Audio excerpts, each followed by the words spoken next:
Guerrilla cricket. Whoa. Guerrilla cricket. Whoa. Guerrilla. Take guard, man the barricades, patrol the cover boundary. At last the time is come, this is a cricketing emergency.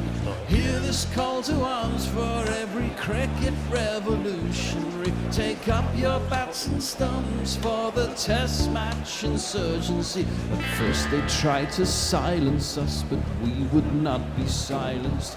They threatened us with lies, so we threatened them with violence. Che Guevara, Sangakkara, Joseph Stalin, Douglas Jardine, Robespierre, Darrell Hare, Vladimir Lenin, O'Brien Kevin, guerrilla cricket.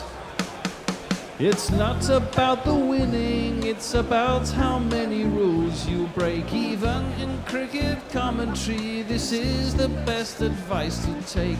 Pick guerrilla cricket, it's the finest choice you'll ever make. There's so much more to cricket than red counters and a slice of cake. At first they tried to sanitize us and clean up our act, but people like it filthy, and we know that for a fact. Fidel Castro, Lenny Pasco, Carlos the Jackal, Umar Akmal, Mahatma Gandhi, Grant and Andy, Brendan Behan, Austin Ian, guerrilla cricket. Stick with us, cause you know we're not the kind of thing that you see on the TV and the radio. So vive la revolution. First they tried to buy us, but we would not be bought. Okay, we were, but then we ran away, and we will not be caught. We would not give up the ghost when they left us all for dead. They decapitated us, but we just grew another head. Chairman Mao, Jamie Howe, Ho Chi Minh, Asif Din, Václav Havel, Graham Saville, No Surrender, Percy Fender, Che Guevara, Sangakkara, Joseph Stalin, Douglas Jardine, Robespierre, Darrell Hare, Vladimir Lenin, O'Brien Kevin, guerrilla cricket. The powers at the B don't want you to have days like this. A fifth day with theoretically all 4 results possible. South Africa need 312 runs. England need 8 wickets. It could be a draw. It could be a tie. Good morning, good afternoon, good dawn, good dusk, wherever you are in the world. Welcome to Guerrilla Cricket. It is indeed the final day at Cape Town, a venue where Dominic Sibley scored the first 100 by an English opener since Jack Hobbs over 100 years ago. Would you believe it? Things happen at Cape Town.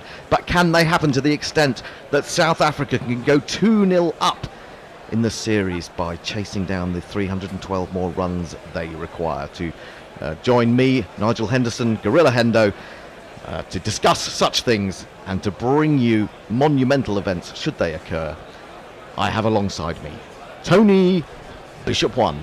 Hello, Hendo. Good morning. Good morning. And on my right, I have Knuckle M. Pandy. Morning, Hendo. Morning, Tony. Hello, everybody. What a day we have ahead of us. We hopefully do. We could have a cracking day. It could all be over by lunch. It could all be over by tea. We could be here until the traffic gets really bad in Collier's Wood. We shall have to see. It's exciting stuff, but this is what you get with a fifth day. It wouldn't have been so much fun if South Africa only had bat out yesterday, would it? They'd have ended up on 100 and something for 2, and we'd have all been going, oh, that was a bit of a damp squib. They are, as it stands, 126 for 2, and it looks like it's a pretty bright day again at Newlands. The tablecloth is sort of levitating above the Well, I Table think Mountain. this has been one of the problems in a way for England, in that yesterday there was cloud cover. Now, normally, if you were Jimmy Anderson or Stuart Broad, a little bit of cloud cover would be what you're craving. And yet, at Newlands, those cracks open up if it gets a bit sunbaked. So in a way, that cloud cover has been protecting the pitch and making it perhaps a bit easier to bat on. I have to say, whatever the result today, full marks to the Cape Town groundsman, because it's been a wicket that's offered something for the batsman, something for the bowler. We're going into day 5, all results possible. What more could you want from a Test match wicket? So well done to them. And pace and spin as well. I mean, the Centurion pitch was a much different pitch. It was a much faster pitch, a much livelier pitch, but the pitches have been good. I think we've seen South African pitches have been very lively the last few years, perhaps a little bit too lively, have become a bit of a lottery, but these pitches so far have been very good, and we hope for more of the same at PE and Johannesburg. No Durban on the schedule, I'm afraid. I like Durban, although if you go there before Christmas, it does tend to rain. It is after Christmas, so they should be going there. There's a famous oak there. There is a famous oak. Wai Pom himself stands there. He stands there in the middle of the town. Anyway, we're going to be up and running very shortly. Peter Milan batted very well yesterday. Looks a very solid batsman. Just the 2 boundaries in his 63 not out. A scoring rate of just 32.6, 193 balls. But that's what he's there to do, and he's done it very well indeed. So we shall jingle up the people taking part. Keshav Maharaj came out late last night as the night watchman, but I think even towards the end of the English county season, when he was called up by Yorkshire, he picked up 3 or 4 50s. So he's no coffee cup with the bat, as they say. Anyway, shall we jingle up the man who's going to open proceedings for England? It's going to be none other than their most successful seam bowler of all time.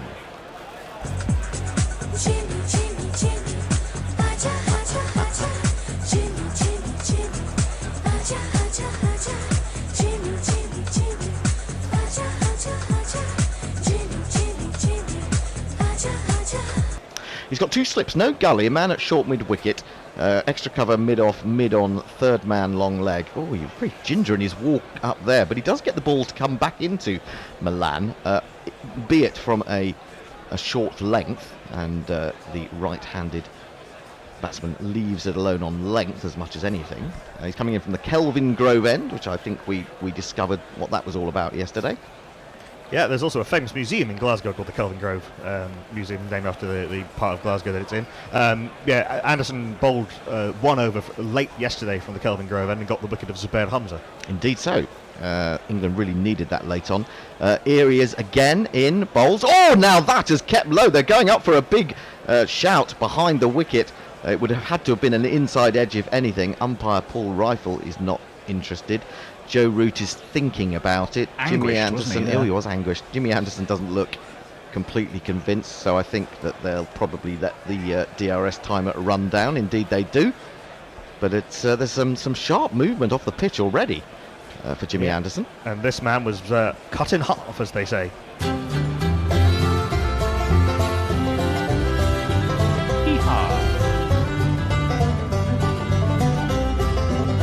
This land is your land, this land is my land, from the under 9-10s, Northerns and Titans. Here he's in again. Oh, that comes back, and he's learnt, I think, from the first couple of balls. He gets right forward to that, so that when it does come back, his pad and other parts of his body are well outside the off stump. It springs away towards gully, and they run through for a leg by. But encouragement for Anderson with this ball that is already 56 overs old. And that's what he was doing yesterday. He was getting the ball to come back into the right-hander, then just got one to move away very slightly, take that outside edge. Zubair Hamza had to play it. It was angling in towards off stump, and then it was a lovely bit of reverse swing bowling and a decent low catch by Joss Buttler. That leg by brings this man on strike. There's a bowler there from South Africa. Started out bowling pace, but he made the switch. I wonder why, I love this. but he's no. Makes me feel like I'm in Shaftesbury Avenue.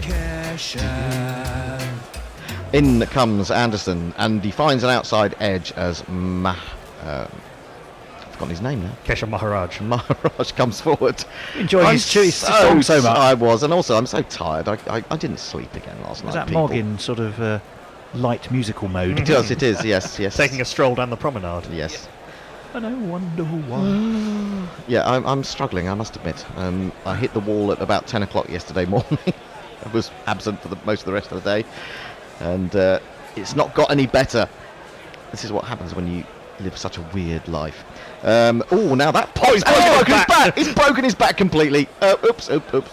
He's broken it at the top where the handle meets the blade. It's completely bent What a back. fine advert that is for PP bats or whatever. Is it PP? Is that what it PS. says on it? Oh, PS. PR. Oh, PR. It's not very good PR, is it? It's not very good PR. Poor PR for PR bats. Yes, indeed so. That's the end of that bat. That bat has ceased to be. That is a dead bat. 127 for 2. Still got a ball to go in this over. Shall we welcome some people on Well, Twitter? I think we should. Messagers, the estimable, magnificent Messagers is with us as ever, saying, so just watching Twitter cricket, it seems that the Hendo pessimists are out in force, almost willing England not to win, just to prove that England can always find a way not to win. It's seriously weird. And then he goes into text speak. He goes FWIW, which I think is for what it's worth. That's right. I predict England winning by 135. Oh, I say. So he's being optimistic on England's behalf. Now, it looks like it's Daniel Vittori running out with bats, but I presume it can't be. What on earth would he be doing there? Well, if he becomes our coach, we are doomed. I think that's Buren Hendricks. Buren Hendricks, okay. Well, he takes the bat, and we've got a better PR bat. Hopefully this will do a better marketing job for their particular product. But that one... that one is gone. Look at the state of that. That is done for. I think I should put it on a wall somewhere. The cricket guy, by the way, says, to be fair, I took the positive bit from what he said, at least for South Africa. He did say he expects England will win just after tea. I hope Anderson will sign that bat for Maharaj. Oh yes, that would be nice, wouldn't it? They could sell it off for the bushfires. Outside the off stump, left alone. They must be the only sports people who haven't committed anything to the bushfires so far. I had to turn off Radio 5 this morning because Shane Warne was jumping around saying, aren't I doing wonderful things? Well, I understand it, but, there are plenty of people doing wonderful things, and Shane Warne coming on the radio doesn't really do it for me. 127 for 2. We heard the same interview, Hendo. Well, I turned it off, so I didn't actually hear it. Maharaj is 2 not out. It's just one over bowled this morning. Imagine, is it going to be Stuart Broad, or... Could be Sammy Curran. Could be Sammy Curran. Could be... Mia Katie, in the meantime, says he's everyone's favourite. Not Shane Warne, but I believe that's in response to our poll yesterday about the most popular Test match animal. And Mia Katie's talking about Brian the Cat from Somerset. The Cape Town Hadidar was winning last night, but I think there's been significant overnight voting because Brian the Taunton Cat is currently way out in front. That is wonderful. There's an actual poll. Yes, I did that. We did that last night. Yes, it is going to be the other half of England's famed new ball pair. From the Weinberg end, it's this man. What would make Broad walk? If his stumps were knocked down. What would make Broad walk? Caught 5 feet off the ground. What would make Broad walk? If he trod on his stumps. What would make Broad walk? If God was one of the arms. What would make...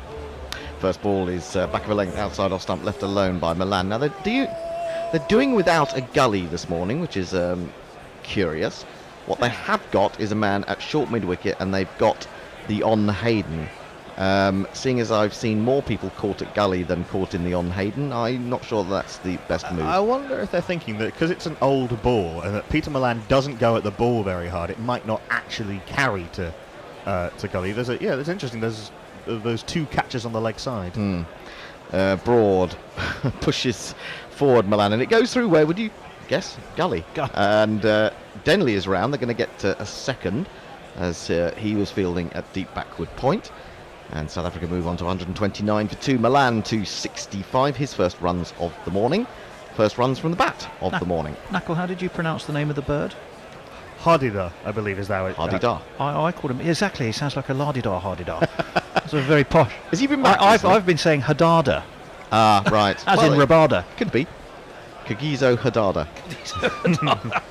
Indeed. I like the idea of the lardidar hardidar. Terribly. Good morning. The lardidar hardidar. I think it works better in an Afrikaner accent, which I can't do. Broad again into Milan, 2 wide of the off stump, and no need for him to play at that. So, Hadidar rather than Hadidar. It's all about where you put the emphasis, isn't it? It's the syllable on which you put the emphasis, really, isn't it? Very clear day in Cape Town. It's filling up, I suppose, the ground. I guess there won't be too many South Africans there not a lot left in it for them, unless, of course, these You two bat say superbly. that? Well, no, I don't say that, actually. I mean, I am the England pessimist, so I expect South Africa to chase this down by tea. Your official I rule. mean, the ludicrous legion will be in there in force. The ludicrous legion, indeed, they will be there. Broad in, bowls defended by Milan, a straighter, slightly fuller ball, and fielded an extra cover. The England Faf du entourage Plessis waiting to come in. The England entourage has got probably hundreds of people. You could apply for that job, actually. What? The England pessimist. You might as well. They've got like masseurs and coaches for just about everything. Yep. Just when they think they're getting overconfident, they get sent in to see you. And, I think that's quite right. They should, yeah, exactly. time to go and see the England specialist They pessimist. need to see me before each first test, because they're rubbish in first tests, aren't they, of series? And then they get themselves together normally for the second test. Then it all falls apart again for the third test. Here's Broad. He's bowling very gently at the moment, it seems. Just pacing himself into the day. He's left alone again, wide of the off stump by Milan. Peter Milan's brought up his double Cowan ton over 200 balls faced. There you go. Ling Mao's backing a tie. Really? Indeed he is. Russ Okay. says, of course Sibley was going to make a good opener, Steve. He's a bear. There you go. He is indeed a bear. Why is he a bear? Because he plays for Warwickshire. Oh, of course he does. Yes, good point. Good point. What are we looking at? Match summary of Johannesburg 2013, India. And we were talking about that game yesterday. Full this time, but very gentle from Broad. What speed was that? Can you put it up so I can... 130 kilometres an hour. Didn't look 130 kilometres an hour to me. Anyway, that is the end of the over. South Africa have moved on to 129 for 2. They need 309 more to win. And over to some tweets. Yes, indeed. Anna Forsyth says, I'm here. Hello! Hello. We're here too. We're here too. For as long as my stamina can keep me awake, it's a beautiful day to take 8 wickets. Going a bit Ken Dodd there. What a beautiful day. What a beautiful day to take 8 wickets.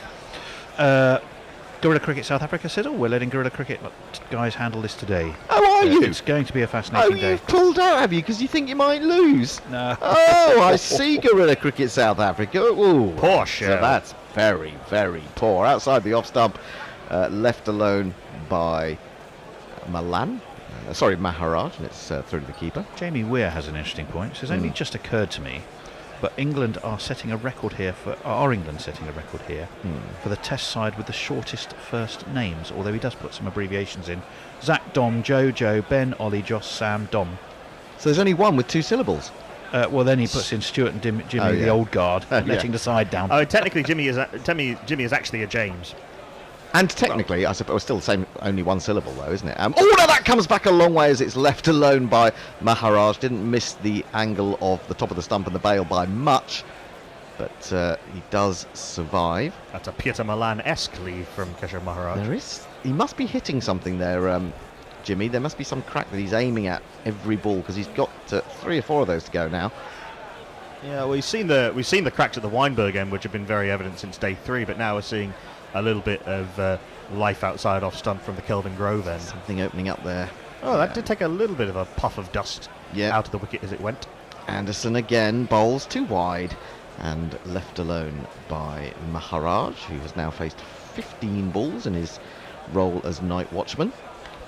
Yeah, that Joburg Test 2013 that they flashed up the scorecard for on screen was when South Africa pulled out of a chase. Oh, 450 for 8 when they were chasing 458 to win. That's right.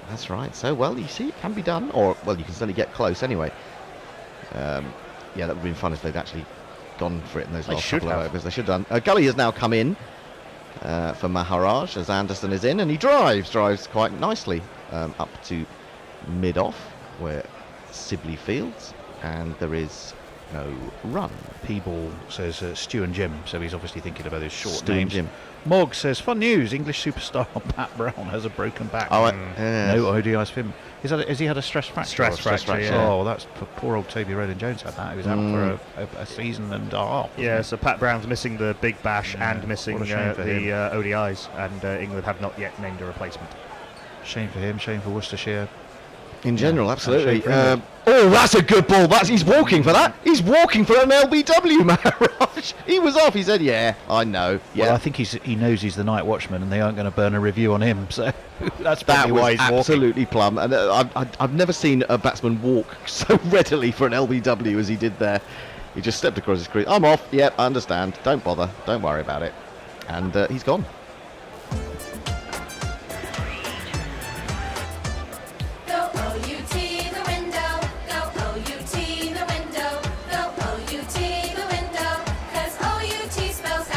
inside of leg stump. Yeah, and it's hitting more or less the back leg, I would say there. He knew he was absolutely dead and buried. And Anderson has a second wicket. Jimmy is coming to the party, as it were. He really is looking the business, and a rather despondent batsman wanders off. Yeah, 2 off 17 balls for Kushan Maharaj. He's done a job to an extent. Jade Grover having... Oh, yes, well, we know where you've been, Jay. Having yes, Jay, don't come crawling back here, you know. Yeah, is now sending his affections back in our direction, having strayed in the so fickle, Jay. Joburg direction. So fickle. However, good morning to you, and welcome back. Morning all. Finished work. Must start again at 1:30. I hope for a result, but thank you for being sharp on the archive updates. 5-day tests or death. Indeed, indeed. Gits and grats. Good morning all. Of all the 4 possible results today, I'm going to play it safe and go with the most likely outcome. It'll be a tie. Absolutely. What are the odds on a tie? Can we have some odds on a tie? The Bear will know. Let's have a see what our Come on, friends Bear. Come on, Bear. What are our friends at Betway I'm not sure they've got a market for giving it. a tie? Well, it's worth checking if they do. Yeah, I will have a look. Given that there have been 2, and this is the 2,300th Test match or something. You say that, but I mean, what's that kind of? That's a 0.00000% chance, something along those lines. Anyway, out to the crease comes the captain. This could be crucial. Du Plessis, life goes on, right? La la la la, life goes on. Faf du Plessis, man, averaging just over 40 in his Test career. He's into his 63rd match, and well, he needs a good knock here. Bowls Anderson full, and he meets that confidently with the full face of the bat and plays it nicely to extra cover. That is the end of the over. A successful one for Jimmy Anderson. The silly military are very happy with that, giving him a round of applause. The score is 129 for 3. England now needs 7 wickets. So Anderson just having a little chat with Jos Buttler. Jos Butler's pointing out something technical about maybe Faf du Plessis, and they're discussing that at the moment. It was indeed hitting the inside of leg stump about 4 inches from the top. I mean, if Anderson is getting movement back into the right-hander, Faf with his pick up towards point and that sort of choppy nature of his backlift can be vulnerable on the inside edge. Well, yes, that's possible. We've got Van der Dussen, we've got De Kock, Pretorius, Philander, Rabada, and the rather unwell Nokia to come. Let's hope he's recovered a little bit from his problems yesterday. Bowled all right, didn't he? Bowled all right. I thought he bowled pretty well, considering, yeah. Broad in to Milan. Milan takes a pace forward but leaves it alone. Broad's line has not been very good so far. He's only bowled 7 balls to be fair, but just needs to get a bit closer to that off stump, I would suggest, and make them play a little bit more. We're joined by a number of friends on Crick Tracker. Amar, Jyoti Mahanti, Ariane Redoy, Hawalada, hello to you. Hello also to Abbas Khan Mirashi, who says, I think this match is drawn. Ooh, big call, big call. Here's Broad striding in, 2 slips waiting for a chance, but they don't get one here as Milan presses forward, and this runs off a thick outside edge. Joe Denley is brought into the action. He has to run about 20 yards to his left from deep backward point, and they get back for a couple. Milan moves to 67, and South Africa to 131 for 3. And RM Sahel and Shoaib Tana both going for a South Africa win. Ooh, now that is an even bigger call, I have to say. It does seem that whenever we've come in on a 5th day as guerrilla cricket, we've been watching England waiting for England to collapse in rear guard mode, and we get excited because they last for about a session and then it all goes horribly wrong.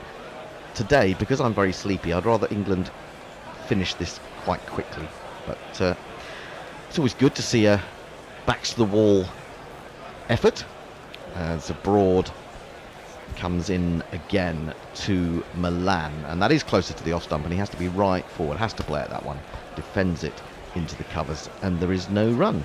Jamie Weir says if only Ollie OLLIE was Ollie OLI. He's obviously trying to make names as short as possible. Evil Scootus, or Evil Hootus as we called him the other night. Morning Guerrilla Cricket. My oh my, Mog singing children's TV show tunes is an interesting experience to start a cricketing day. It is indeed. Milan. I'm trying to think who Milan reminds me of. It reminds me a little bit of Peter Neville. You see Peter Neville in him?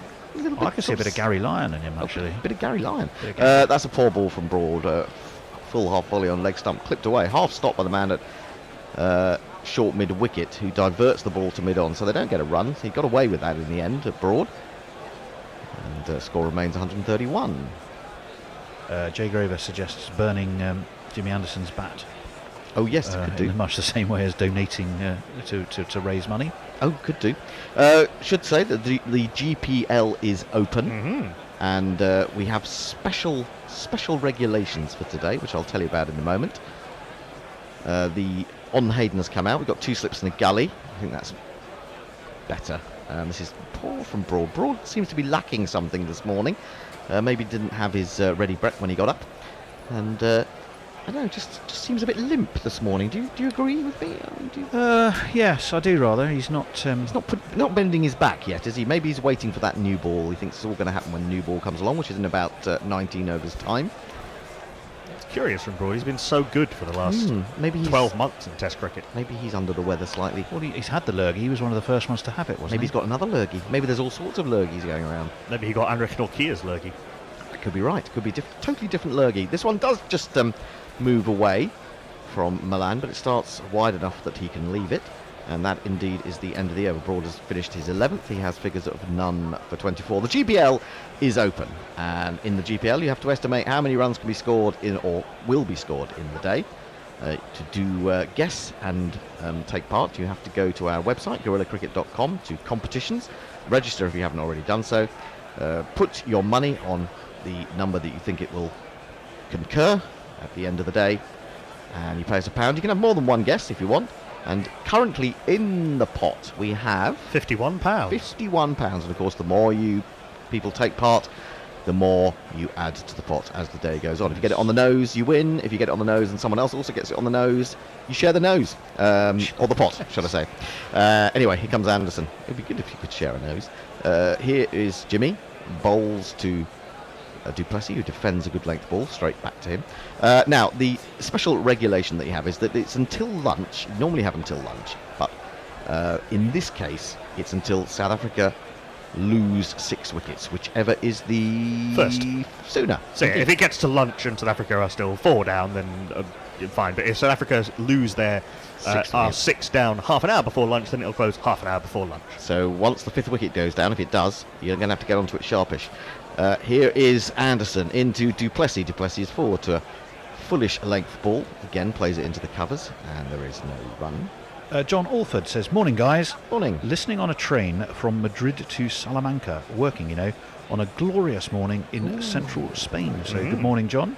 I don't know Salamanca. It sounds like a Bond villain. It does. Well, there was Salamander, wasn't there? Yeah. Scaramouche. Scaramouche. Will you do the fandango? Only occasionally. Thunderbolt and lightning.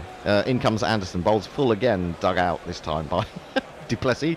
And Anderson throws the ball back at the wicket, hits Du Plessis on the boot. He seems completely unperturbed by that. But in French cricket rules, he's out. Indeed he is, absolutely. On your way, mate, on your way.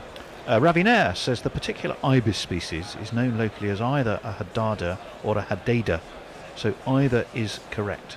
I think it's about the intonation, whether it's hard. It's about upon which syllable Hadada. you put the emphasis. I think we also need to chastise Ravi, because he's been unfaithful to us over this match as well. Now he comes creeping back, flicked away by Du Plessis. He gets at least one down to long leg. Maybe thinking of a second, probably not. Little Sammy Curran comes in and does the fielding. Du Plessis off the mark. South Africa to 132 for 3. Is it being unfaithful though when it's a branch of ourselves? Well, I mean, It's a bit like going into one branch of Barclays rather than another branch of Barclays. It's a bit like your girlfriend decided to go out with your brother. The other one I was going to say is the sister. Yeah, but there we go. Absolutely. Rather scary how we thought the same rather dodgy thing. Sign TST says, sure it wasn't the ball. I'm not quite sure in response to what that was. Jimmy again. Oh. We'll come back to that. Bowls to Milan, who lifts his bat high above his head, well out of the way of the ball. Lets it go through. It was in response to breaking Maharaj's bat. Morning all, says Messi Jez. In Marsh news, Mitchell Marsh has just had Sean Marsh caught on the boundary in the BBL. Oh, So there is I two say. warring brothers. Oh, that well. There's been some fun brother-on-brother action in the BBL already this year. Wes Agar, the brother of Ashton, He's got a brother. hit a drive which took a weird bounce, and Ashton Agar fielding it mid-on tried to dive and it hit him in the head. Ooh, nasty. Anderson in again. Ball to Milan. He leaves perhaps on length again as it rises over the top of off stump, and that is the end of Anderson's 12th over. He's got magnificent figures of 2 for 19. The score is 132 for 3. Harry the Hadada, Hardidar, Indeed. himself on his own Twitter account. Oh, says, it's wonderful. Go and give my friends at Gorilla Cricket a follow for all things cricket. Thank you, Harry. Thank you, Harry. You're very welcome here. I know Test Match Special didn't seem to like you very much, but we love you. The other guy says, morning Gorilla Cricket. Can the fielding side rest a batsman throughout a fourth innings? I think that should be, although it says earnings, for fourth innings through constant substitutions without him being injured, or would there be repercussions? So basically, rolling substitutes. Can you have rolling substitutes? I think It's is the been question. done through sort of sharp practice, but you're not supposed to be able to do it. They are talking about it as a potential thing that will come into certainly into T20 cricket.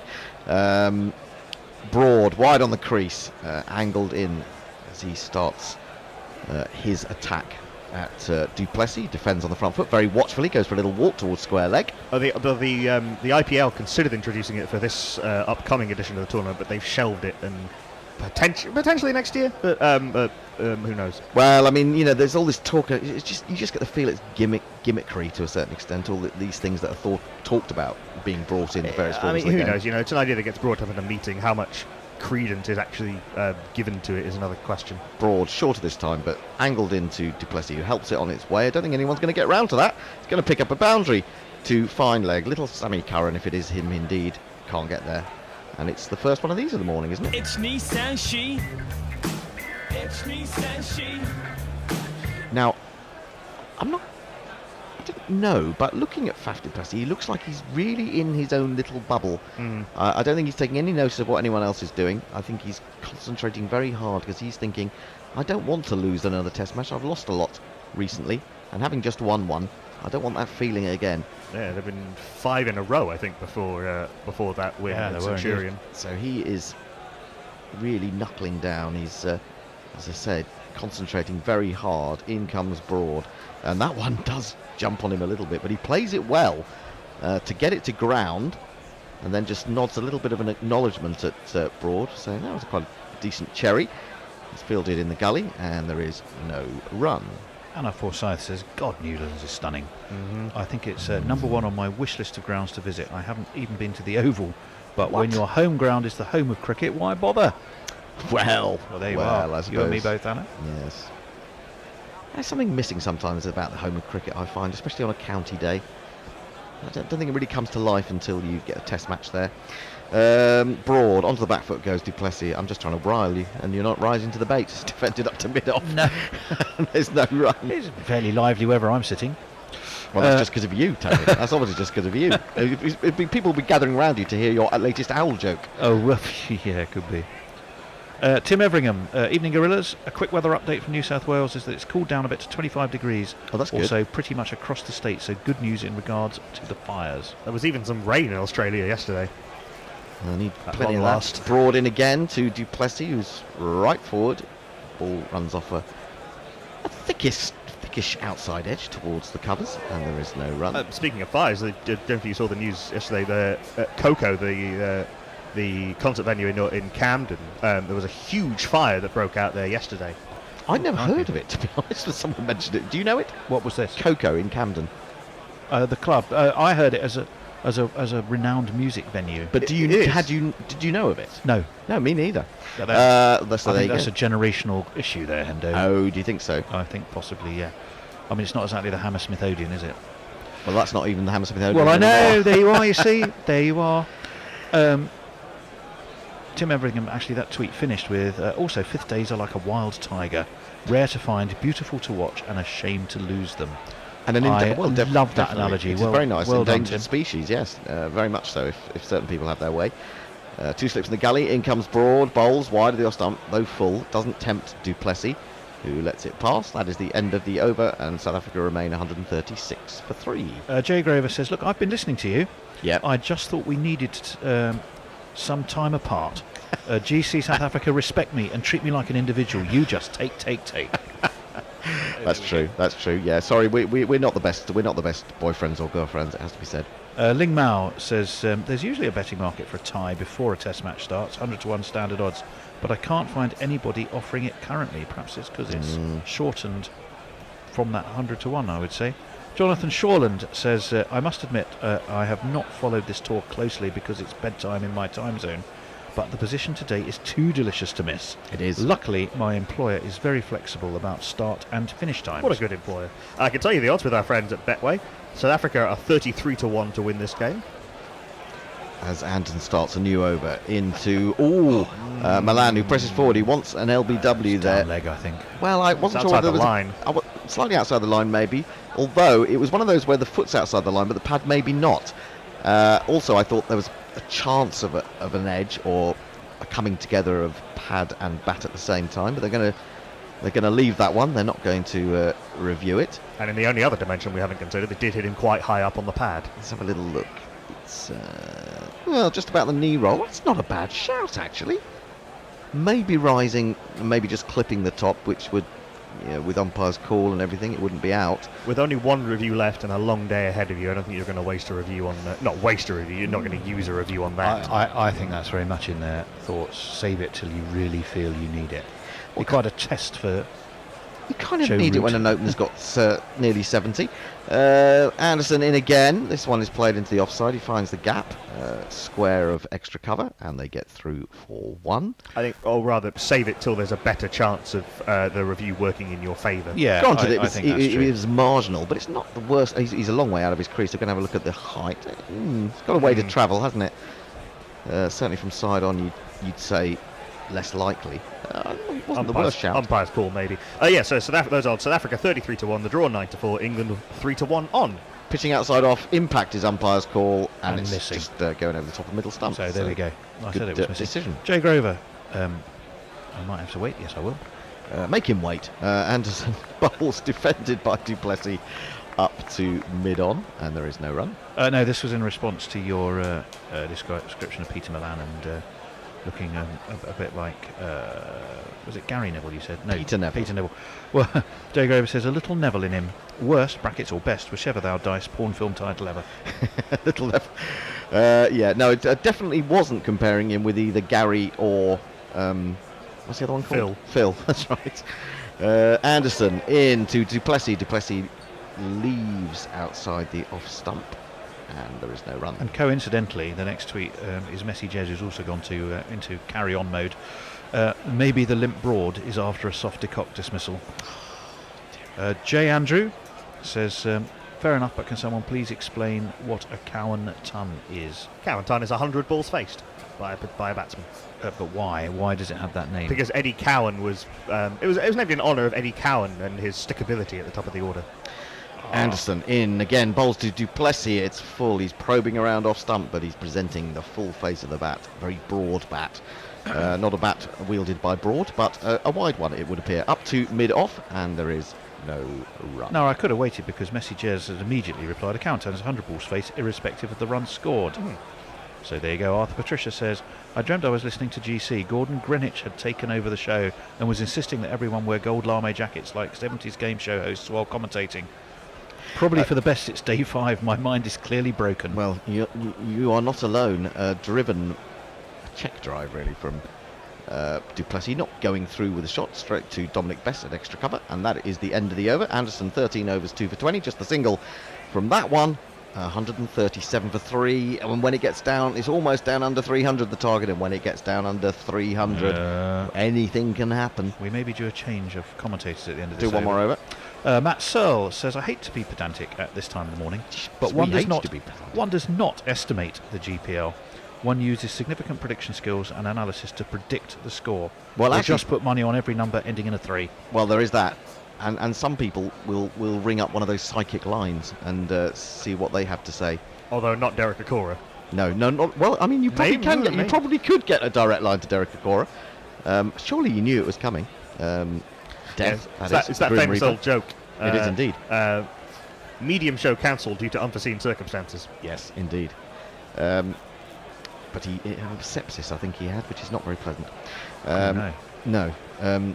Broad in to Milan, and Milan plays this on leg stump defensively towards mid-on. Suspiciously, yes.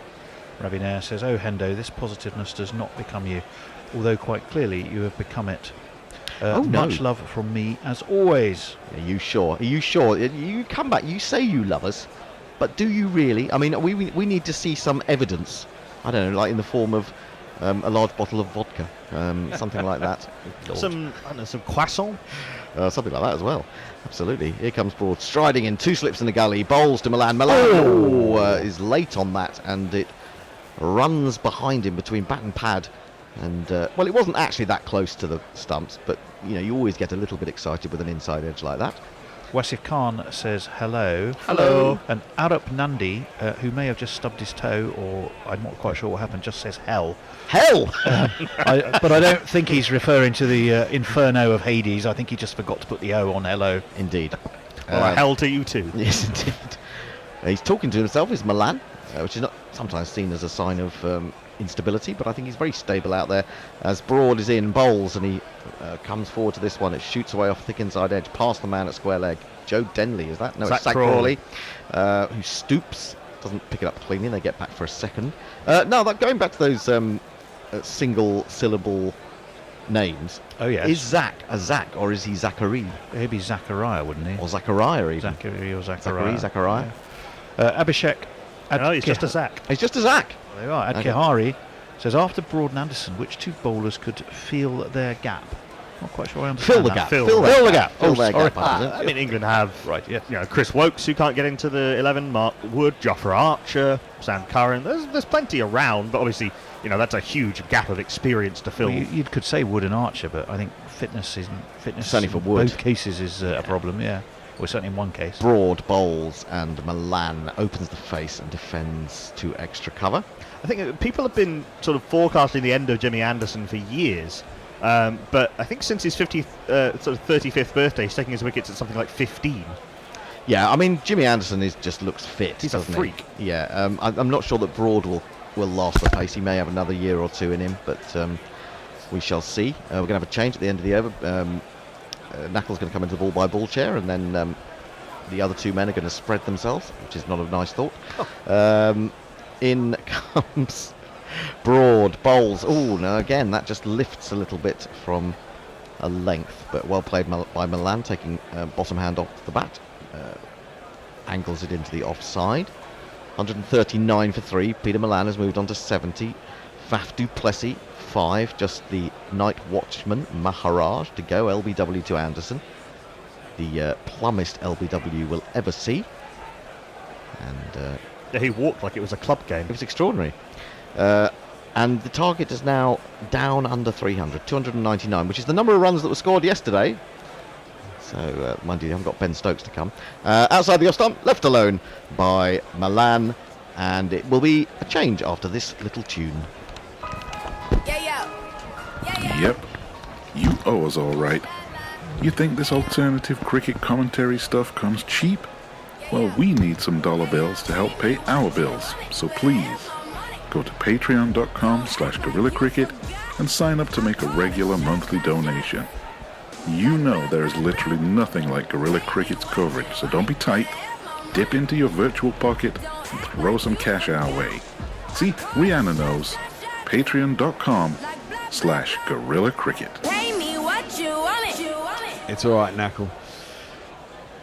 We can cover you while you plug in your charger. It's starting to go a little bit up and down, isn't it, in the last over? A couple of times the bottom hand came off the bat there.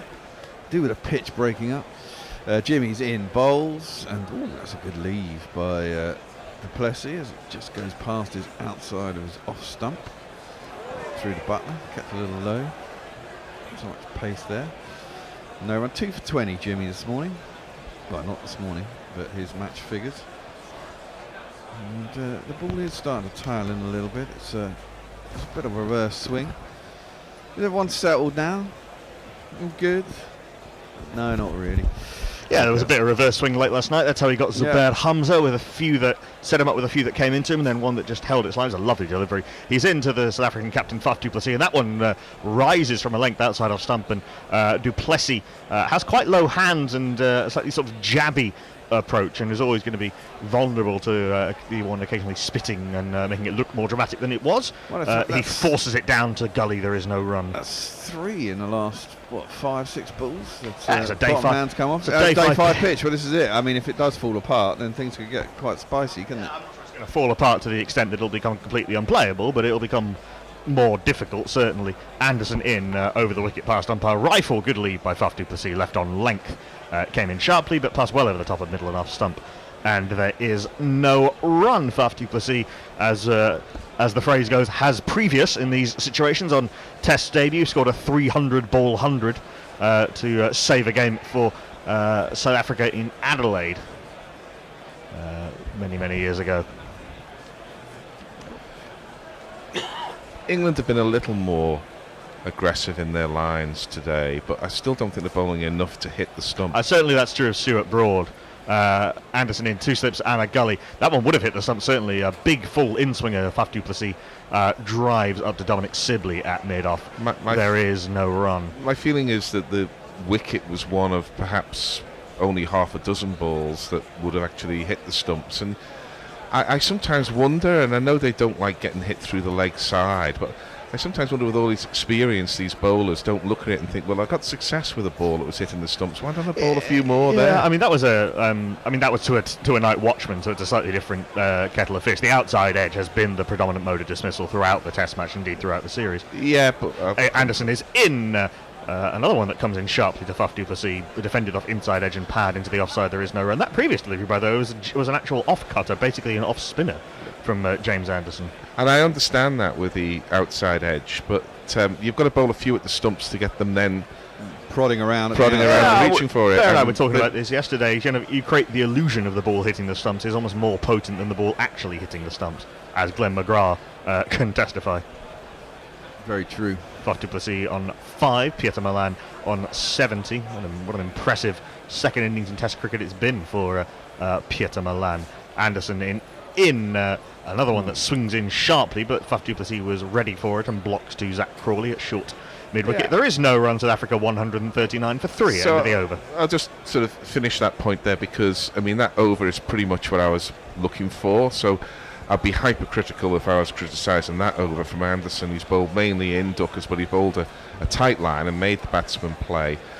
He's also bowled the kind of length they can't leave on length. So I hope that the other England bowlers are looking at this, and indeed they discussed it beforehand, saying that they've got 90 overs. What's that? 540 deliveries. They've got to make them all count.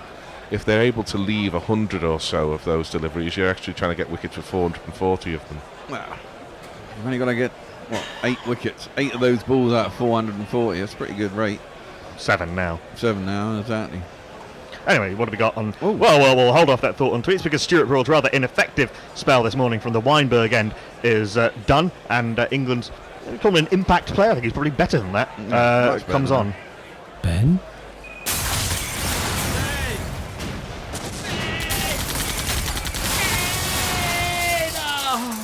Ben Stokes. Ben Stokes did a passable imitation of Neil Wagner late last night, mostly to Zubair Hamza, bowling a lot into the pitch. Perhaps a little bit too much short and into the pitch. 7 overs, 3 mentions, none for 8 Ben Stokes has in this innings, having bowled really quite poorly in the first innings. He's in past umpire Damasceno from the Weinberg end to Pieter Milan. Back of a length and just nudged by Milan into the leg side. They take 1 to square, they do not take 2 because Faf sends him back. Well, I better get Milan to 71. Better get this tweet in, because Ben Stokes is a man who makes all predictions look silly, and it's a prediction. And it's Matt Searle who says, my prediction for the day: Anderson bowls brilliantly but takes no more wickets. South Africa gets some luck, but back to mid-afternoon, losing only 1 wicket. Root bowls some filth and picks up 2 wickets. Curran picks up the rest somehow as Anderson looks on furiously. Sounds like a treatment of a mini-series. Yeah, it does, doesn't it? If you know that much, why bother watching the cricket? 2 slips on the gully and a backward point, an extra cover, quite short, almost catching, mid-off, mid-on, a little bit straighter and a deep square leg. Back of a length from Stokes. Rather friendly delivery though, and Faf du Plessis can go on the back foot and turn it into the leg side. Anderson trying to patrol the entire leg side by himself. Field, so they come through for a single. Faf du Plessis moves to 6. Not Fred tells us that the Cocoa Club, which lost its roof yesterday, used to be called the Camden Palace. I once queued up and failed to get in the Camden Palace in about 1982. I'm not sure about Cocoa. Coco's on Camden High Street, top end of Camden High Street. I don't think it's the old Camden Palace. It's near Mornington Crescent. Stokes in, better delivery, full and drawing Pieter Milan into the stroke. It shaped for all the world as though it was going to come into Pieter Milan, but then just held its line off the seam. Milan drawn into the drive and just beats the outside edge. Good bowling from Ben Stokes. There is no run. We have a tweet from the cricket guy who says, I was the man in the media centre for your SA version of Guerrilla Cricket over the last 4 days, but I am available for you should you need any info. Who's that?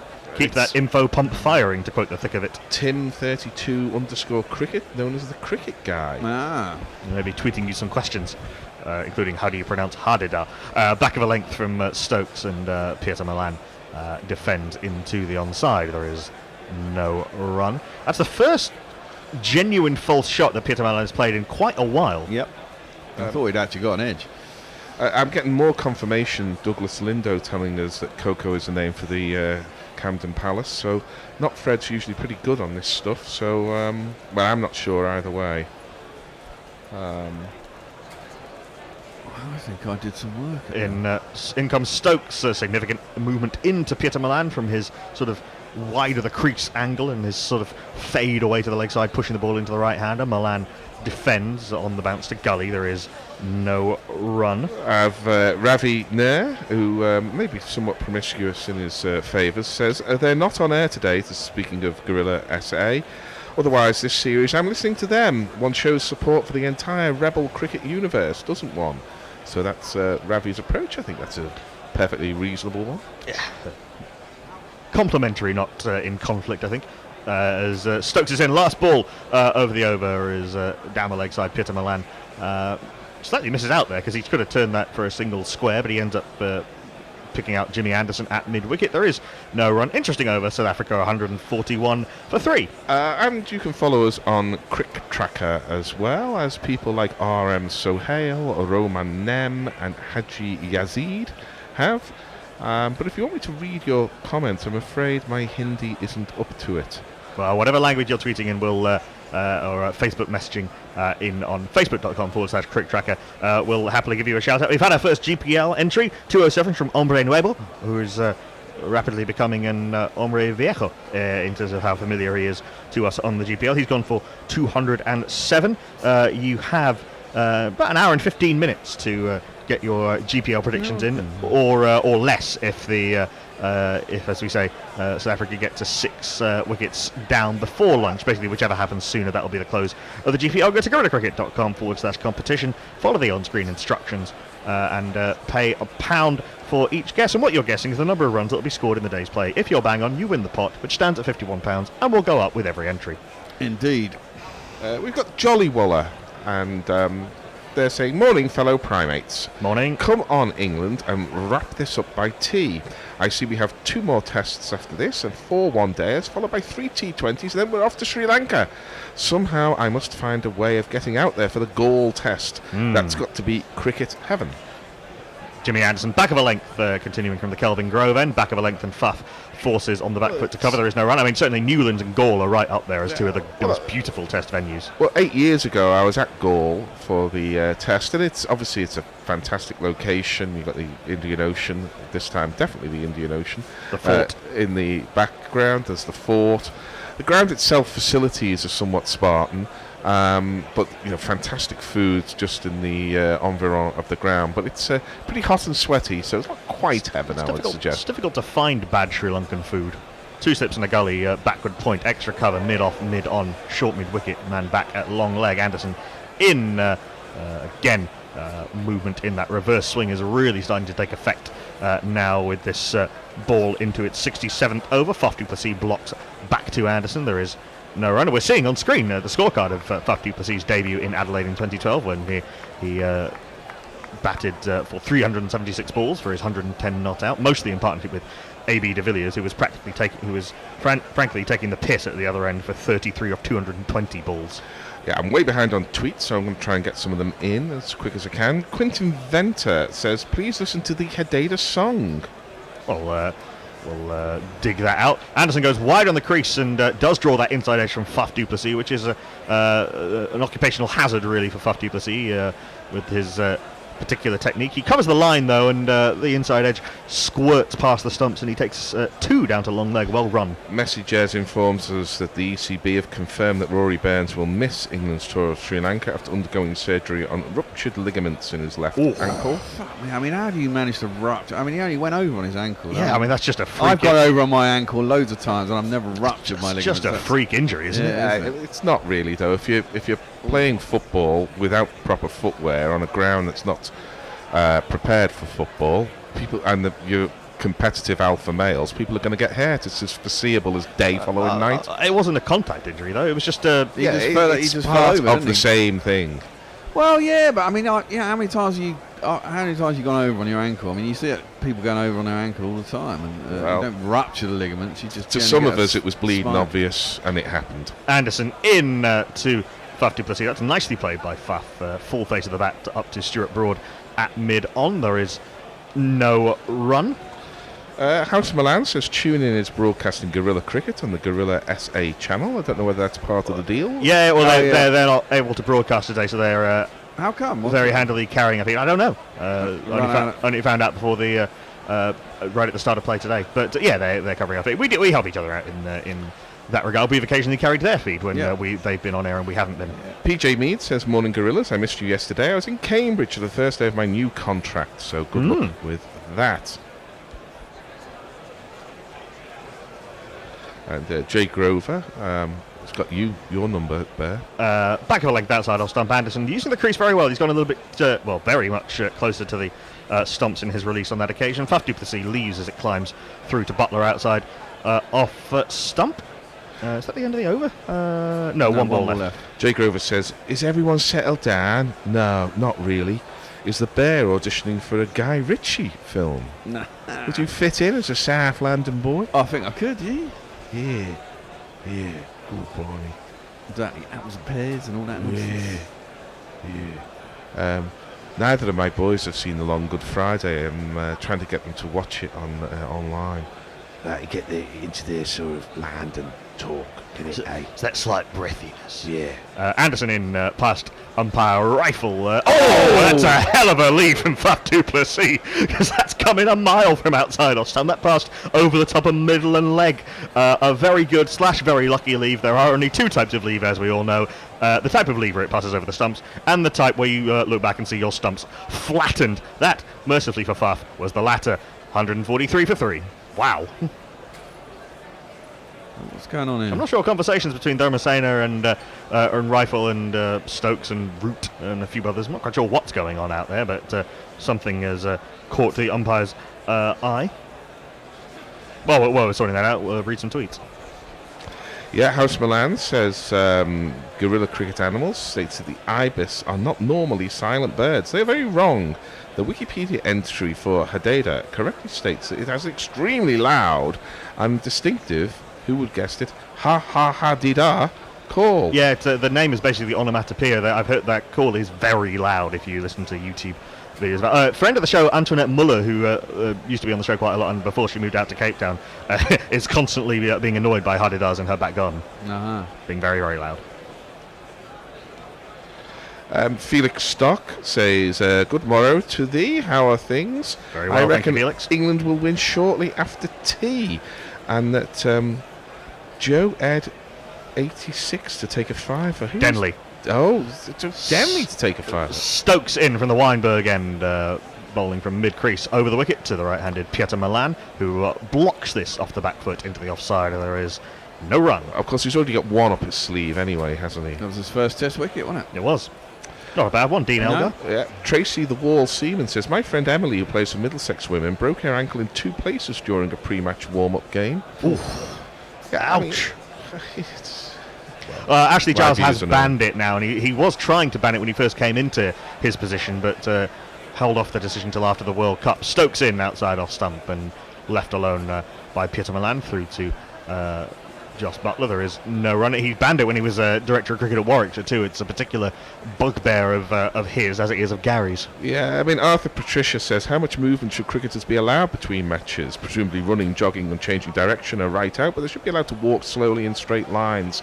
It's not really the point, and you really do have to see them playing this football to know, how aggressive a game it is, because they're all competitive alpha males. Stokes in short ball, and Peter Milan ducks well under it. Well, that's a no ball by Ben Stokes. That's, I think, his third front foot no ball of the innings. And they're not wearing the right shoes. They're not playing on a ground that's prepared for football. I mean, it's so crazy. It's unbelievable, and we've reaped the whirlwind now.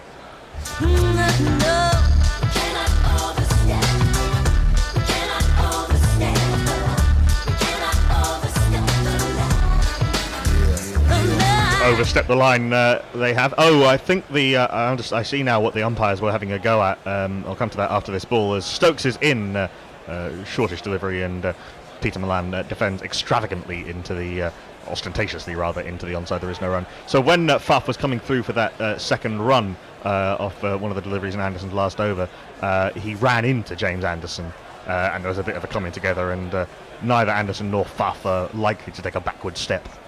I think it's all a bit of a it seemed like nothing, didn't it? He brushed his back with his. It's just not like Jimmy even seemed to notice it. No. Maybe Faf was a bit annoyed that he blocked his view, because he actually, if the ball had hit the stumps, he'd have been out.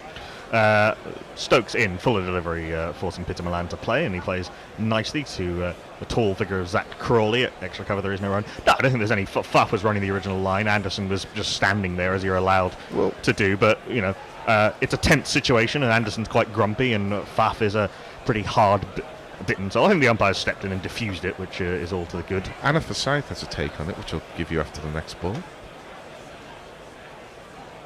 As Stokes is in, collar buttons done up and collar up, Eric Cantona style, short delivery from Stokes. Nicely played by Peter Milan. He looks very confident out there after that rather airy whoosh at Stokes in the previous over. He defends into the leg side. There is no run. She says Faf is mad at Jimmy for getting in his way, running between the wickets, causing him to dive to make his ground. They seem to have sorted it out now, unfortunately, quite like a pissed off Jimmy. Well, quite. I don't actually. I think for someone who is a legend of the game and everything, he spends an awful lot of time looking unhappy. Oh, he's very, very grumpy, but sort of almost performatively grumpy. Oh, wow. And sharp work from the man at gully. I'm not sure who that was. Stokes got one to lift on Faf from outside off stump. He defended it off the outside part of that. I think that was Anderson at gully, actually. And the throw came in sharply from... they didn't review a fucking LBW. They thought he pinched it. Indeed, but the last delivery of the over was just defended on the bounce to Gully, who threw at the stumps at the non-striker's end. Faf is outside of his crease, and it wasn't too far away. But yes, there was a chance of review. Nobody really quite saw that in real time. I think the bat and pad were pretty close together. Everyone thought it was just inside edge onto pad, but no, it was pad first. And had England recognised that they had a chance of review, they would have revealed that it was crashing into the top of middle and leg. So a bit of a life for Faf, but nobody really seemed to notice. No. What do we think of that? Because often it just kind of gets passed over, one of those things that happens. But really, there's 4 or 5 players should be seeing that, surely. Yeah, I know you've only got one left, and you don't want to burn it, but I mean, it wasn't, the edge. It was hitting sort of 5/6 of the way up middle stump. It was pretty poor not to review that. I mean, but evidently nobody noticed it at the time. I think it is just one of those things. Those things happen. Like, I don't think anybody really saw the Peter Milan inside edge apart from Peter Milan. Yeah, I mean, I do understand that, and where the scratches, are perfectly fair, but.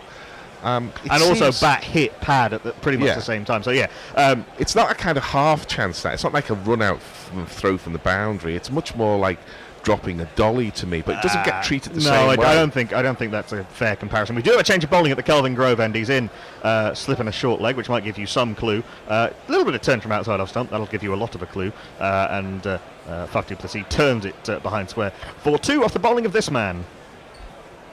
Emerge from the county scene where it rises to rain.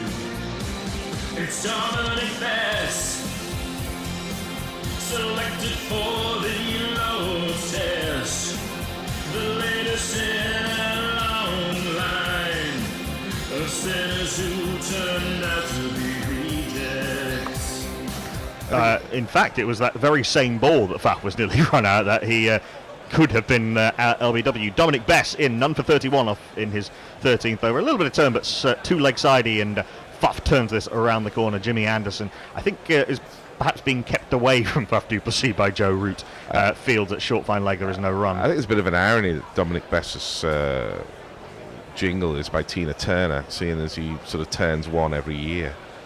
Dominic Bess in, bowling from mid-crease, tosses this up, and nicely played by du Plessis into the leg side. There is no run. It's a little bit better than Bess than he was bowling yesterday, where I think he was just bowling a little bit too full and too flat. Not in the sense that he was bowling short, but it just there wasn't that loop that you get from. It wasn't going up and down. It was easier to play.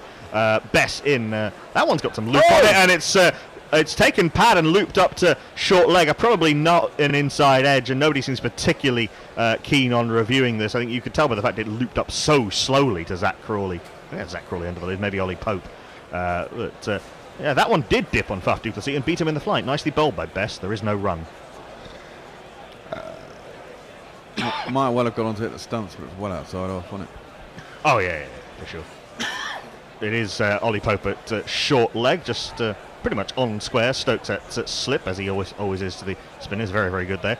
There is some turn there from the main part of the pitch from Dom Bess. Faf du Plessis turns it to Anderson at short fine leg. There is no run. I wonder how long it's going to be. Maybe not in this first over while he's just settling into his work, but maybe Bess will go round the wicket with this seemingly now consistent turn from outside off stump. He's in, last ball over the over, because Faf du Plessis again plays one with the turn down to Jimmy Anderson at short fine leg. Those two have been very active in the last few overs, but du Plessis is still there. He's on 10, Milan on 71, and at drinks in the first session of day 5. South Africa are 146 for 3.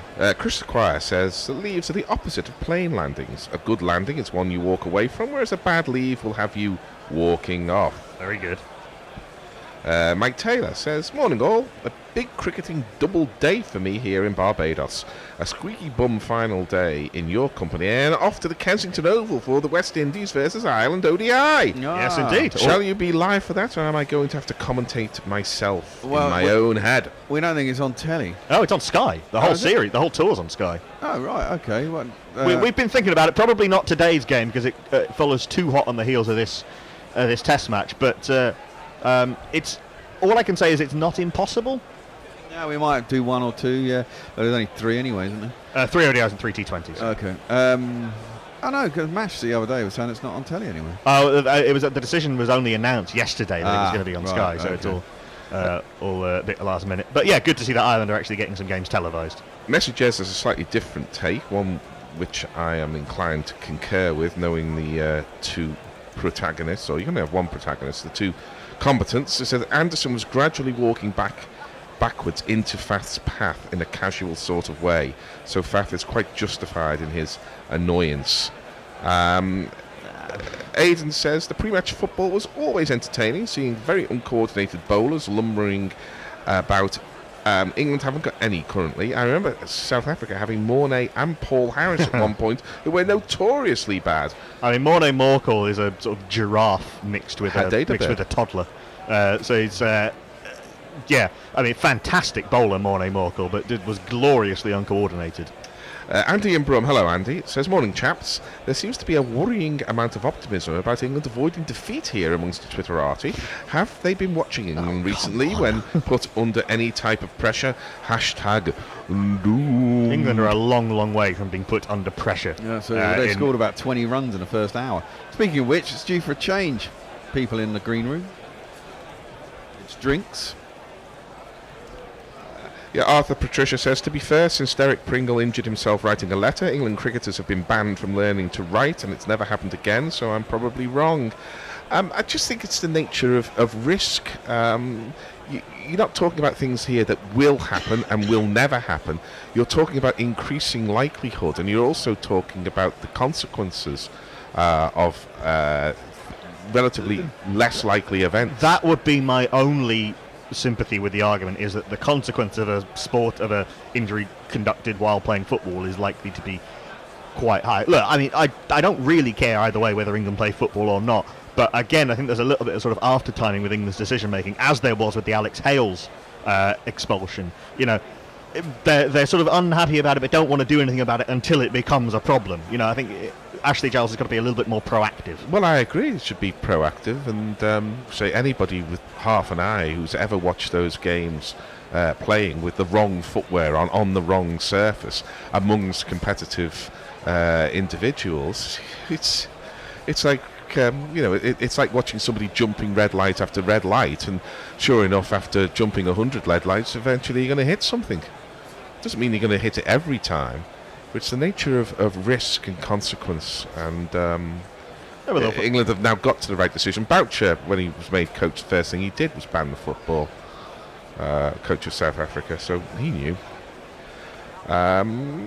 Still catching up with your tweets. Not many comments on Crick Tracker Live. Nagesh Chandraka Nagesh is the latest commenter, but both of those terms are in a language I don't recognise. Do this last over before we have the change. Ben Stokes continuing from the Weinberg end, bowling to Pieter Milan, unperturbed by all the nonsense going on between Anderson and well, it's quite entertaining, but it is a bit of a storm in a teacup, which Jimmy Anderson will occasionally create. Milan blocked into the offside. There is no run. Man of 37 years age, heavens above. If he's got energy to waste on that, well. Mog says Samit Patel batting in the BBL alert. I'm surprised Samit Patel doesn't get more T20 contract. He's a really good T20 player. He's a very, very fine batter.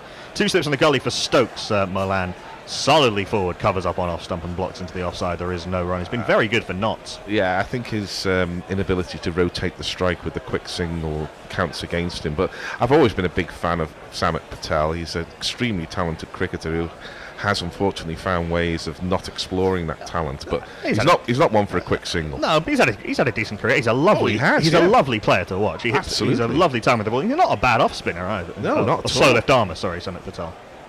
As Stokes comes in, charging up past umpire Dharmasena, goes wide on the crease. A little bit of movement away from Stokes on that angle, but it was too wide for Milan to be tempted, and he leaves alone through to the keeper. There is no run. Not Fred Titmus, says Gary. If a point's worth making, it's worth making 25 times an hour. # wrong footwear. True, but part of the deal here is to respond to tweets, and I hope that's what I was doing, as I'm responding to yours, not Fred. Is not Fred in the ground today?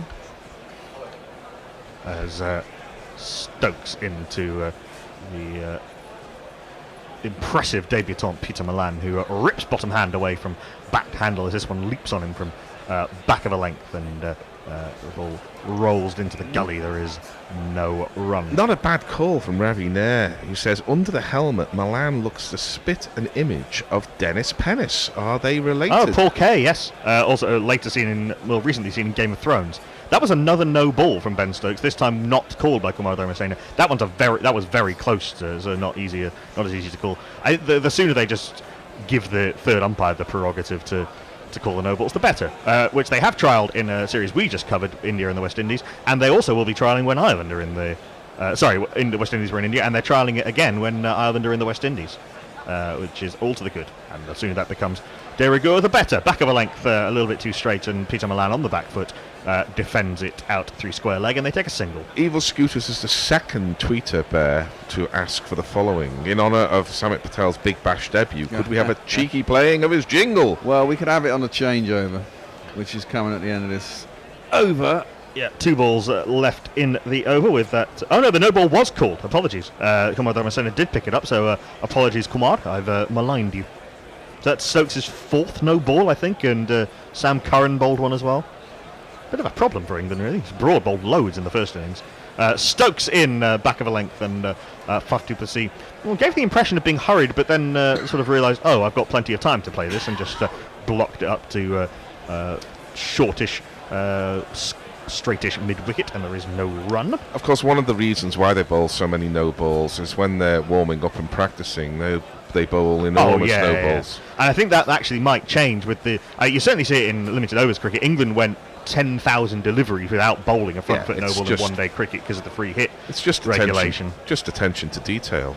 Stokes in, last ball of the over, last ball of my commentary spell. Short ball left alone by Clark du Plessis through to the keeper. There is no run. South Africa 148 for 3.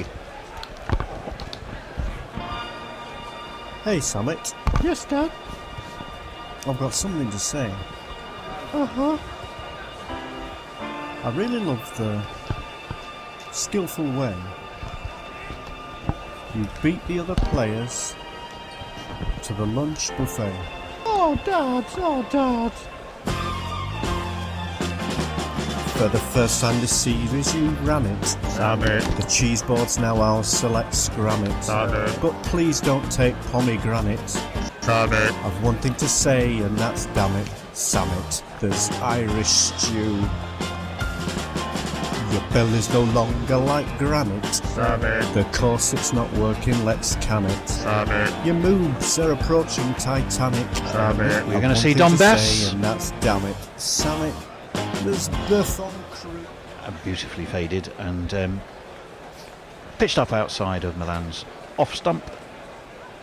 Left alone and through to Joss Butler. A little change around. Good to hear that Samit Patel jingle. Doesn't get enough of an airing, does it? No, well, I think He doesn't play. Right, but that's why. Dom Bess again, right arm over, flicked off his pads, but straight to the man under the lid at forward short leg. No run. To my left, a rare privilege, reading tweets and other social media messages. The bear himself. he's had to move all the way across the room. And forward comes Milan to kill any potential spin. And to my right, the wit, the wisdom, to wit, The Wally. Where's Hendo? Where's Wally? Where's Hendo? I'm here. To my right. In comes Bess again, and forward again comes Milan, who I have been very impressed with. Hendo, He's got thus far. massive biceps and forearms, you have to say that. Well, not just his physical aspect, but his batting has been exemplary so far, isn't it? Yep. A slip and a forward short leg are in place, but he's not going to trouble either of them by again getting right on top of that and killing any spin that Bess may impart. He played one good shot before he got out in the first innings, and he looked good before he actually edged one. And he's looking even better now, 1 on 72. Indeed, he comes in, is Bess. Pitched up again outside of off stump, but he's not getting much movement off the pitch at all, is he, really, outside that off stump to a right-hander? Well, the first, He's getting some. yeah, the first ball hit sort of brought up a puff of dust, and so if you can get someone onto the drive and it hits one of those little patches, then you've got a chance. I think that was the ball that just goes straight on anyway, and it was well read by I mean, there was a big Milan. puff there. I mean, do we know what the temperature is today? Because it looks hot. Not very hot. I mean, I think it's only about 23, 24. Oh, right, okay. It's just sunny. Yeah, it's just sunny. Well, that You was the need end of that baking Bess down over. to dry the pitch out so it does up. Right, so we've got some tweets. Jay Grover says, I just came in to hear about a pissing contest between... It says here, Gay and not Fred, but I presume that's Gary and not Fred, about repeating points. The Pots have just waged war against the Kettles over their blackness, he says. Anna Forsyth says, if you think Jimmy and Faf scouting each other is childish, you should hear about the amount of hockey players, I presume this is Anna's Ice hockey. Yeah. She's in from Canada, who get into fights with their teammates at training over firing pucks in their general vicinity. Oh, really? Well, that's Sounds ice friendly. hockey generally, isn't it? Yeah. It's a fight where occasionally a bit of hockey breaks But out. fighting within your own side is something new, isn't it? Ben Stokes is continuing, and he forces du Plessis up onto his toes, and he's able to just work the ball away to mid-wicket. There's no run. Did either of you two notice that LBW decision that we didn't appeal? We did.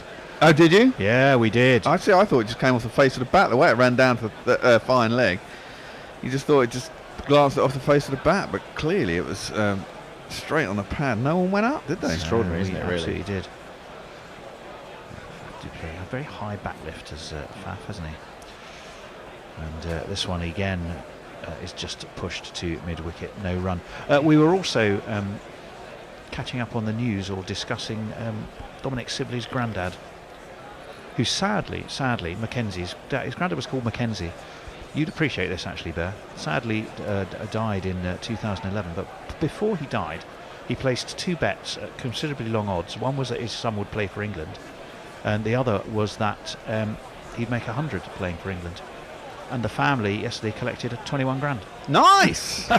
That does bring the bear to life. No, suddenly, all of a sudden, he comes to life. Yeah, in comes Stokes, short, and Josh Butler has to leap, and use his left arm to haul that back somewhere just south of the peak of Table Mountain, I think, because that really did climb up. But he had to pitch it pretty short to get it to do that. I think we need a jingle about Dom Sibley's granddad. Also one possibly about his grandmother, because wasn't it his grandmother that Rog pushed out of a chair in Mount Manganui? Not quite literally, but virtually literally. In comes Ben Stokes again, full this time, full and on the off stump, but steered away to Stuart Broad, who's extra cover, or probably at mid-off. I like the idea of a jingle that encapsulates those two things about betting on him when he was only about 12 to get 100 for England, and Rog throwing his granny out of a chair in a pub. That would have been a good double. In a pub? In a pub in Mount Manganui, He threw her out of a chair. Threw her out of a chair. Not intentionally, I wouldn't have known. Well, Roger's that's not. Roger's not that kind of guy, is he? He says in not. comes Stokes. Oh, it's taken an edge, and it's up and over gully, and it's away down to third man for 4 somewhat streaky runs. 1, 2, 3, 4. 2 + 2 is a man. I don't think England have got to start panicking here. I think there's enough in the pitch today. It seems that if they're patient, I think wickets will come. I think that's the difficult thing, though, isn't it? You've got to remain patient. We've seen it so often that where England have had a good morning, even a good hour after lunch, and then suddenly it's got away from them, hasn't it? And I think if you get beyond de Kock, it's a little bit flaky, isn't it? Yeah, well, exactly. You only really got to get 2 more proper wickets. Stokes is in again, and this beats the outside edge. The slips and Josh Butler go up, but I think somewhat more in hope than expectation. But that's 2 consecutive balls. One's taken the outside edge and flown over kind of 4th slip. That's what I mean. Finally, on the 5th day, the pitch is starting to misbehave properly, isn't it? There's chunks. I mean, that took a little bit out of the pitch. Yeah. Dom Bess is starting to get stuff to come out of the pitch. No, but to be fair, Bear, that's happened since late on day 2. Yeah, and it true, has got but a lot worse. Yeah, I think it's more consistently. Stokes in again, and Du Plessis may get a run here. Yes, he does. Palmed around a post. Fortuitous run, because it was tipped around the post by that is Ollie Pope, isn't it? Yeah, it is the Pope. The Pope brother. Right, tweets. Gits and Grat says, I'm surprised the bear isn't on tweets more often. Closer to the fridge. It's not close enough to the fridge to make it more worthwhile me being here than in jingle chairs. What I'm going to say, Gits and Grats. B. Hayes says, Anna Forsyth. I don't know what that's to. Messages says, still my number 1 jingle, along with the full version of Tim Breslin. I presume that's the Damn It Sammit. Anna Forsyth says, I can't believe Dom Bess is only 22. If you look into those eyes, he's seen some shit. Really? Yeah. Anna Forsyth, I like it. Jay Grover says, for once, thanks for the edit, Bear. Yes. Well, yeah, you see? I can do editing. Jay Grover says, I was shitting me... you see, now I can't edit that. Something around Roger McCann might have lobbed Sibley's grandma off his chair in his dying breath. What? Grandar. No, it wasn't his grandar, it was his grandma. Dom Bess is in anyway, and this is flicked away, but flicked straight to mid-wicket, where Zach Crawley, quite a rangy frame, doesn't he, old Zach Crawley? Oh, Zach is quite like him, yeah. But it did its job there. Did his rangy frame. Yeah, they were in was it the evening before the test, wasn't it? They're all going in. Dom Sibley was his family and his grandma, and they were going to have dinner in a pub. Barmy Armour all there, and there's a big table in the corner, and the Barmy Army basically took it over and moved off Dom Sibley and family. Well, in comes Bess, and this is worked around the corner. Jimmy Anderson is at short fine leg, and there's no run. I like what Sibley did there. He went a little bit wider on the crease, and I think it'd be worth having a leg slip. I really do. Yeah, I've been crying for that for every time we've been batting. Yes. Do you know what, Hendo? Should I be England captain or what? That is extraordinary. Who have they moved around there? Is that? It's Sibley. Sibley. It is the man of the moment. Bring him out of a chair and throw him out of it. Indeed. So a bit more company around the bat now, and Du Plessis is forward. Goes straight to forward short leg. So we do have a forward short leg, we have a leg slip, and we have a slip So quite a classical sort of surrounding. The only thing we might need is a silly mid-off or a silly point to really put some pressure on the South African captain. But he drops the bat on this one and just pushes it away to mid-on. No run. Yeah, a little bit too full there. He just needs to draw his length back at, I don't know, a foot maybe? Foot and a half? Yeah, we've not seen yet any intent at fast run scoring, have we? We've just seen solid batting and if the ball's there to be hit, I nearly said if the bear's there to be hit. If the ball's there to be hit, he's definitely there to be hit. As that is flicked away off his hip by du Plessis down to square leg. There's no run. So 1 ball left of Dominic Bess's 15th over. 154 for 3 the score. The target now is well under 300, isn't it? What is the target? I'll have a look in a moment. Yeah, it's only mildly under 300. In comes Bess, and that moves back in to du Plessis. Classic off break that did get a little bit of movement, but he was well outside of his own off stump. Was du Plessis. No run. Yeah, just wanted to say about the technique that Faf used there. He didn't actually move right outside off stump, which made it very difficult for him to get an LBW even when it was turning.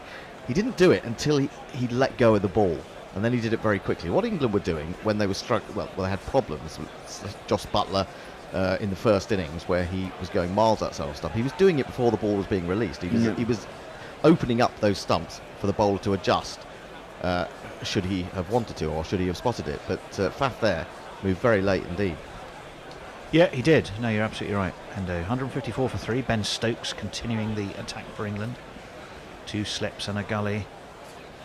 And Peter Milan, who has been the very epitome of solidity, is solid again behind that, and there's no run. It's very difficult to say the epitome of solidity. The epitome of solidity. Very tricky. It isn't easy. Vivi Kraut says it will mostly be a win for England. A South African collapse is bound to happen. Anna Forsyth says, how are we feeling about Faf's pink gloves? Yeah, we don't particularly like them that much. Don't mind them. All right. No problem with them at all. Peter Milan. Sounds really Stokes is in. That one's quicker, I think. Just a little bit of extra something. Kept reasonably low and right in at the off and middle stump. And Milan didn't really have to do too much in the way of footwork to just wait and watch that under his eye line and get the bat in the way. Evil Scooter says, yeah, I'm still awfully partial to Sarfar's Ahmed jingle. It is, but one always gets pinged by YouTube because it's too close to Starman. I'm a Star. From David Bowie. Ravi Nair says, if you get beyond the cock, it gets a little bit flaky, doesn't it? Oh dear. Left outside of off stump by Peter Milan through to Joss Buttler. Hendo does sex ed for the Great British Bake Off. So that's Ravi. Arthur Patricia says, of course, if Gary gets his way, GC commentators will be forbidden from pre-match chair fights with people's grands. It's the only thing that keeps us going, to be fair. We need that ability to let down our hair. If only I could. As Stokes is in and pushed away by Peter Milan to mid-wicket where Jimmy Anderson, who seems to be just about everywhere at the moment, does Jimmy. And did they take a run, Hendo? No, they didn't. I didn't think they did. I probably could have done, but they didn't. Well, and that even in itself, I think, is an indication of the South African mindset. It's safety first, and let's see where we get to at lunch, I suspect. I think it has to be the right way to go, because if you look at yesterday when Ben Stokes came in and played that wonderful little knock break-off. Well, he's in again, right arm over, and a studied leave with his bat held aloft by Faf. You can only really play that sort of knock from the position England were in. So apart from that, runs have been very slow to come on this pitch. And on the basis that they need 312 at the start of the day, and that we only got 299 yesterday when Stokes played that innings, and then Sibley got a little bit of a move on. Of course, Buttler played quite a short but attacking knock. And they've only scored about 30 runs in the first hour and a bit so far. Stokes is bristling with intent, but he's overpitched that, and he's been cut backward a point all the way to the boundary for 4 runs. There's not one boy for me, I must have 2 or 3, I need 4. Actually, it wasn't really a cut. I think he was looking, it was more of an angled drive, wasn't it? And went straight between the 3 slips and gully. There's no third man. Good shot if he meant it to go there. I'm not 100% sure he did. Struck me as a thick outside edge rather than an angling of the bat. Well, we'll have another look. Yeah, I think I'm with you, Hendo. I think he was more looking at the off drive, wasn't he? Yeah. And but soft hands, as they say. I'm not even sure they were that soft there. Right, Rabbit says, Elf and safety gone mad, I tell you. Messi just says he was filming Shubil Lux making his breakfast with a hangover today, and he sent in a little video of some dude who cannot put shit in a sandwich. What? What are you talking about? It's someone's favourite YouTube channel is some old dude making a sandwich, but he can't get anything in it. That's metaphorical. And I tell you, there's a lump of what looks, I don't know what it is. Pretty pate. I don't know. It's fried something or other, but it looks not very nice. Christ the Choir says, not literally, but virtually literally. Was Roger in a virtual reality involving Sibley's grandmother? Was she an avatar? Shame worn, perhaps. Hence reason for pushing her off a chair. Well, I certainly go along with pushing Shane Warne off a chair. There's absolutely nothing wrong with that at all. Anyway, Dom Bess is going to continue. Now, Ollie Pope is on the move. Where are they on the moving him to? We do have now a silly mid-off, forward short leg and a slip. But the ball was nicely played by Milan. Yeah, there's no run. He's taken the leg slip out and put him into silly mid-off for Milan. Whether he'll change it back if Duplessis gets back down that end and put the leg slip back in. Interesting to see. Well, I've got a point of view on that in a second. As in comes Bess, and that was a fairly classical off break, nicely played by Milan. I mean, to me, if South Africa are not really showing huge signs of sort of aggressive intent, why not have the slip as well? Well, exactly. Put the pressure. Stick them all round the bat. Well, maybe not all. Give him a bit of chirp. Not all, but this one is he does cut. That was a deliberate shot onto the back foot by Milan, and steered it really backward a point for a well struck 4. And if you kids can't listen, then you bound to see the way you get shot for crossing a boundary, I think Peter Milan's a good find. I say he's a find. He's been around a long time, so he's, if it's taken this long to find him, then I'm not sure what they're doing out there in South Africa. He looks very proficient. He's letting the ball come to him nicely. Don't forget, he has 32 first-class centuries. Well, exactly. 10,000 runs, isn't it? Marius Roots says, apparently Faf has the record for most balls faced in the 4 innings of debut, 376. That was the Adelaide game, yeah. Yep, and Milan is already second on the list. Oh, there you go. Grant Holton says, greetings from Leyden, Tesla Supercharger. From Leighton? Leyden. Oh, Leyden. Leiden. Not Leighton as in Leighton Orient. No. The Netherlands. Bess again. He's going to be right arm over and in, and that one moved back in, and he has both hands across his head in some exasperation because that was left by Milan. And well, that very much was a good lead because it was taken just above off stump by Joss Butler, and there was that kick off and a puff of dust, which will be an encouraging sign, I think. Absolutely for an off spinner. And that one is nicely played by Milan.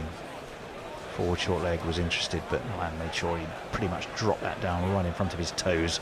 Right. End of that over. If you're talking about experience, I mean, you may not be saying experience at the test level, but he's played an enormous number of first-class games, and he looks like he's got the temperament, doesn't he, Milan? I think he doesn't look like he's feeling the pressure. I guess when you get to 70 plus in your first test, you're feeling quite good about things. But he's got a really difficult job to do, and not many players these days can do it. And he's looking very, very didn't make solid. so many in the first innings, did he? But well, I thought he looked. I played one really good shot and then got an edge. And that can happen when you're an opening batsman, can't it? Yeah, he threw the battler one in the first. He's left all those in this innings. Grant Holton says, greetings from Leyden. He's the Netherlands. He's listening to Guru Cricket Test commentary while his Tesla EV recharges. He was pleasantly surprised that Tesla offers GC radio option. Ben Stokes is in again, left outside of the off stump by Duplessis. 163 for 3 South Africa.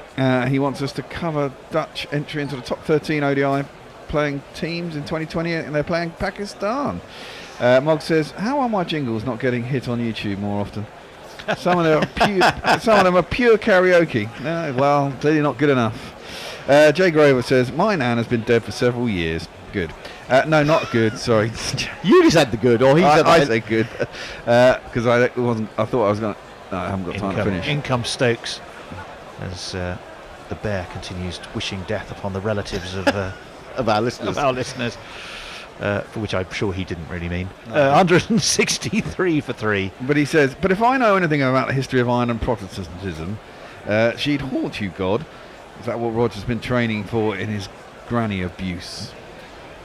I've no idea. It sounds to me like this is a massively over-exaggerated story where the Barmy Army probably asked a few people to move, one of which happened to be. I don't think they even asked them. I think they kind of zipped in and stole the table, from what I remember the story being. Knocked her sideways. But I don't think he physically picked up an old lady and threw her out of a pub chair as in comes Stokes. Ooh, that kept pretty low. You're absolutely right. As Bear Duplessis said that to my left. No, the Bear. Well, Duplessis left it. Bear had said it before I had the chance. Oh, that kept low, which indeed it did. I don't think you've seen. I'm not sure you've seen enough of Rog in pub mode. Well, I remember in Ireland, didn't he take the Guerrilla Youth Wing out for the night, and none of whom could function effectively the next day? Yes, they were. Yeah, he did. One of whom was misdemeanours I still wake up having nightmares about. Indeed. As in comes Stokes, and that is just guided to a backward point where Ollie, my venerable brother, the Pope, the Bishop of Rome. He's a very dangerous man to let the youth wing go out with. Yeah, well, I certainly realise that. Taz was throwing up, wasn't she? Don't have to tell the whole world that was the misdemeanour that I wasn't going to go into detail of. Now, we're looking at an interesting comparison here. Who are we comparing? Ben Stokes on the right. Who's that on the left-hander? I thought he was Chopper Archer, but it can't be. No, it's a West Indian. Antini. Interesting. Right. Okay. Onto the back foot goes Duplessis, and there's no run. Well, I always thought about Antini as he was a kind of guy who always seemed to jump wide on the crease. You know, in the same way as someone like Kemar Roach does. Kemar Roach is almost everything is from wide on the crease. Well, I suspect that might have been the conversation actually, because in that comparison, I think Stokes has been. We'll have a look at this ball with a particular attention to that point. If you just do it occasionally, I think it's fine as a variation. But I think getting close to the stumps does help you with your wobble, I would say. Help you with your wobble. Stokes was 2 or 3 paces into his run, and then he had to turn around and get set to start again. Something had distracted Faf Duplessis. 2 slips go down. That's a full ball on off stump that Duplessis plays very correctly. 88 miles an hour, so he's generating a decent bit of pace, is Ben Stokes, but again, no run. How are we doing on Crick Tracker and or Twitter and or YouTube? Not many new entries on Crick Tracker. We've still got lots of people watching, but no one's commenting. Jessica 2315-4 says, replying to Anna Forsyth, "No, I want cricketers to have a good old-fashioned round of fisticuffs." Now, Ravi's saying he can't hear you. I don't know why he can't hear you. Who can't hear me? Yeah, he has a blind spot towards you. It's your voice is so gentle, Tony. It's a deaf spot, more like. Well, someone needs to. Maybe I've been mixed down. Ravi, can you hear me? I am here.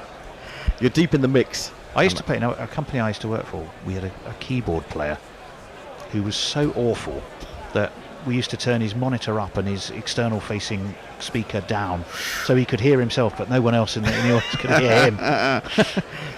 Did you get many bookings? Yeah, well, we well, this was just it was a work span. Oh. Dominic Bess is going to continue, and flicked away to mid-on. Stuart Broad with one swooping motion bends down, picks the ball up, releases the ball, and removes one of the stumps at the non-striker's end. But I think he said, what does Ravi say then? He just said he couldn't hear you, but he's talking nonsense because everyone else is telling him they can hear you, and everyone else can hear you. So I can hear you. Maybe like a dog, he's got like a certain. I have a certain pitch that he can't hear. Ravi it's unique to Ravi not hearing. Messi says Samet's opening a bowling in the BBL to Liam Livingstone. Ooh, # fun. just like home. As Dom Bess is in again, and this one is swept And he's got it! Taken. He's taken it! Taken at square leg. And Duplessis, the captain, probably in one of his first real aggressive movements of the day, has put it straight down the throat of square leg, and Dom Bess has a wicket. England have their fourth. Crucially, it is the South African captain, Faf du Plessis. Who caught that? Sammy Khan? No, Denley, I think. I think it was Denley.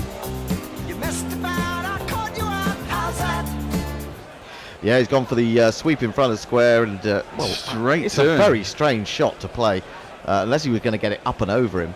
I don't really know what he was doing there. Makes no sense. Maybe he hasn't got it as well as he wanted to. Maybe he was trying to hit it further forward. He can't believe what he's done. Fuck off, Faf! Yeah. Well, it was indeed Joe Denley. So Faf has gone for 19. No 390 whatever balls today, huh? I think England, what do we have? 25 minutes to lunch? Yeah, well, we've got now 3 overs, I think, till the new ball. Which, I mean, I was going to say... Bonus wicket. Yeah, absolutely. So we've got and a big one, too. Yeah, absolutely. Considering we should have had him LBW, didn't appeal for it yonks ago. It hasn't cost us too much. Mike Taylor said, I have to say GC team are rather artistic. This came in just before that wicket. But the world has a knack of recently of punishing optimism. In South African see out the new ball in 5 overs. This is a solid draw. Yeah, optimism is bad at the moment. Yeah, Vancouver is probably closer to Gorilla Towers than I am. We see Gary's looming. Jay Grover says, I think half of the white South Africans are called Milan. They just couldn't work out which one he was for all these years. Yeah, well, he has got a very good younger brother, and as a batsman, and also a brother who's a little bit older and is an all-rounder. Indeed he does. Lawrence Jameson. AJ and JN Milan. The new man at the crease is Rassie van der Dussen. I will jingle him up. Please do. After he's faced his first ball. In fact, was that the end of the over? It is. I think it was. We're due a change, I think. No, it's not. No, it's still going. So don't worry. Don't panic. Let me find his jingle, and when I do find it, I will play it. I can't find it anywhere. I think it's right down the bottom on the first. Rassie van der Dussen can play all the shots. He'll bring his reverse sweep to every game he plays. Rassie van der Dussen to the tune of Somewhere Over the Rainbow. Is that Yes. Mog? It is a Mog one. Is Yes. that Mog going full into sort of songs from the shows again? As he's forward to Dom Bess, the successful wicket-taking Dom Bess. Although I think we all rather agree it was something of a bonus wicket from a slightly poor shot. Well, you could it's say pushed away to point, and there's no run. Maybe having those guys around him made him play the attacking shot. Well, could be. And this one, excellent off break. Gary is pointing to the fact that Bess has 1 for 36, and there are 4 balls gone of his 17th over. Which was it you were trying to show us, Gary? There's 2 balls left in the over, I think. A lot of dots. Oh, he's bowled a lot of dots. Well, yes, that's true. But I think that's also slightly as. Oh! And that one, Van der Dussen was onto the back foot, and he kept it down, but only just enough. A bit of a weird shot, well, let's see just how close. I think he wanted to pull that short leg. No, we're looking at the wicket that went straight to Denley. I think he gives it the famous Joe No Pants Denley gives it the double fist pump. Plenty of air from that one, and acrobatic fielding as well by Bess. So that is the end of the over. 164 for 4. South Africa success for England. 2 overs, I think, to the new ball, and we will have a change in the commentary chairs. Well, I'll stay here. Oh no, Knuckles coming in, so I'll move, and Tony can move to tweets, and Gary will be your next ball-by-baller. In the meantime, remember how you can help us out. The best things in life are free. Just like Gorilla Commentary, we need money to Patreon. That's what I want. .com/Gorilla Cricket. We need money. Patreon.com/Gorilla Cricket. I don't like the BBC. I prefer Gorilla Commentary. I want money. $20 for the archive. That's what I want.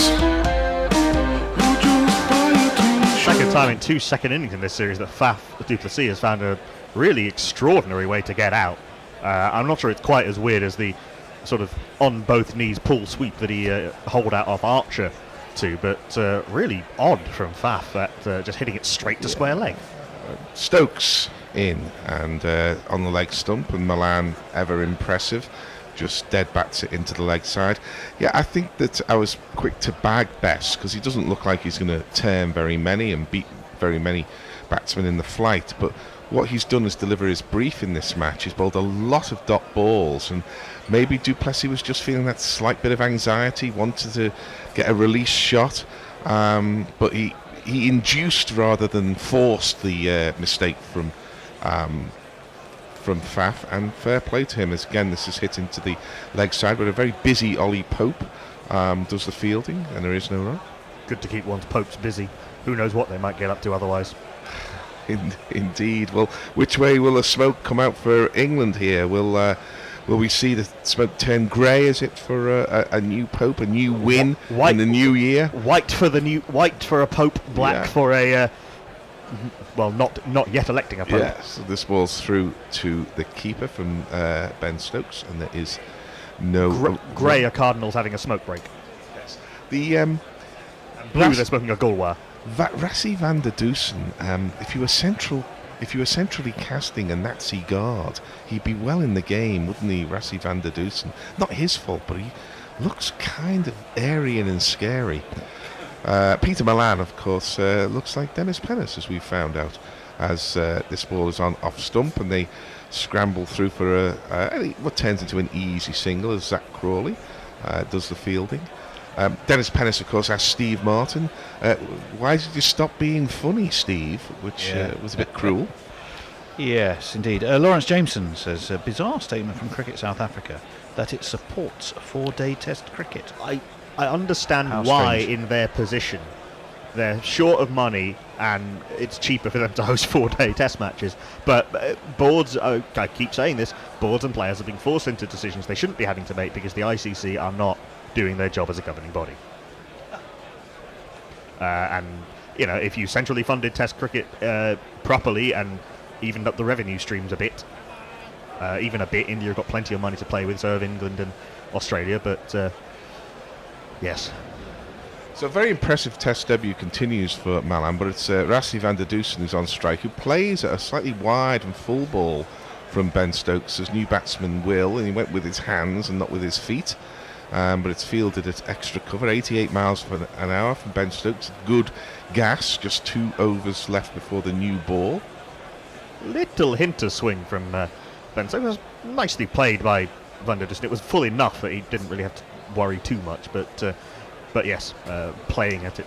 Yeah, he didn't give it the full whack, did he? So slightly less risk, and again he's full, but his line's better here, Ben Stokes, and it's a half volley that van der Dussen just touches into the leg offside. It's the end of the over. South Africa 165 for 4. The now, I think, fair to say, notional target of 438 is some way away. Your tweets. Anna Forsyth says this game seems to be petering out a little now. No, but she's obviously spelling it P-I-E-T-E-R. Chris Drew says the Bears going full Ricky Gervais. Do please carry on. Oh God. He has left us just briefly. Please God, no. Arthur Patricia has sent us a gif of what looks like WWF All In Wrestling, and says Rog versus the Granny, actual footage. Jay Graver says, well, I'm older than Roger. None of the youth wing would have been corrupted, and I wouldn't have assaulted any grandmothers alive or dead. So I think Jay's looking for a role as of youth team coach there for Guerrilla Cricket. And here's Bess. He's in, moves his feet, does Milan, but decides to defend the ball into the man at short mid-wicket. There's still a slip, a silly point, and I think a leg slip for Milan, so that's good. Yeah, there's a forward short leg. I would have the leg slip in. I mean, South Africa are not going to chase this down now, as Milan comes forward, and slightly strange shot. Did he jam that ball into the ground? Yeah, he thought about driving it, and then just at the last second just sort of dead batted it straight into the turf. Yeah, I mean, the counter argument, I'll come to it after this ball, is that this ball, it's an appeal there because he played no shot, but surely that wouldn't have turned enough to hit the going over off the stump. top of the stumps too. It might have been a tad high as well if you only have a look at the replay. Yeah, Root's saying it's too high. I mean, it hasn't got much going for it, that one. And indeed, England refused the opportunity to burn their last review. It turned more than most of the deliveries that Bess has bowled, but he's definitely a roller rather than a ripper. And he's in again. And this ball is just dabbed into the Jonty Rhodes position, and Ben Stokes sprawls but fails to stop it cleanly. And they're through for 2. And Ben Stokes went charging after that ball. That ball went harder off Ben Stokes' hands than it did off the bat. I think it did. I always want, an extra attacking fielder, but had square leg been that attacking fielder brought into leg slip, then du Plessis wouldn't have got out. So there are swings and roundabouts, but surely England don't need to be thinking about the defeat now. I mean, they're never going to get 300 or 270 odd in 2 sessions or whatever, as this ball is defended and there is no run. It's another 271 runs to win from 67 overs after this, with 6 wickets in hand. Pieter Milan's on test debut. Van der Dussen is playing his second test. Yeah, I mean, I got shy hoped, as the Bear will no doubt remind you later, but that happens once every decade at most. So he ends the over. Another impressive one, really, from Dom Bess, who bowls very few loose deliveries, with the South Africans 167 for 4. And I think England should really, really attack with the new ball. It's available at the end of the next over. We are assuming they'll take it immediately, right? Oh, I would hope so. Yes, unless Bess were to get a wicket with the old one. The counterpoint, and then they might save it till after lunch. It is turning. There is a bit of reverse swing. I guess that's the only point in. It's the tiniest bit of reverse swing. Greg Smith says Ramsbottom versus Burnley. I'm not quite sure of the context of Burnley that. is Jimmy Anderson. Oh, I think Ramsbottom may have been the ice hockey player that was fighting his own team. Armchair Cricket Podcast. I'll wait. As Ben Stokes is in, it's slightly short and it jumps a bit. That's why a new ball would be really dangerous, because the old ball jumped there and hit Van der Dussen on the bottom hand, but it went into the offside for no run. Actually, this tweet has definitely dated from Armchair Cricket Podcast. South Africa have weathered the storm so far. The next 30 minutes will be very crucial. They will want this partnership to carry on till tea if possible. But if assumingly that was the partnership between Faf and Milan, then it hasn't. Rather suicidally from Faf's perspective, we feel. Ravi Benair then went on to say, nice jinxing. As this ball's on off stump, but it's just defended by Van der Dussen, and there is no run. Of course, any South African partnership they will want to continue to tee until it's actually tea. So it has age, but it also still works. Bess is bowling from quite wide of the crease, bowling from sort of slightly outside mid-crease, trying to hang the ball up outside off stump, get a little bit of drift, and draw the right-handers outside the line of the off stump, which is all well and good. I mean, if you're not turning it much off the pitch, then you've got to try and get your deceive the batters in other ways.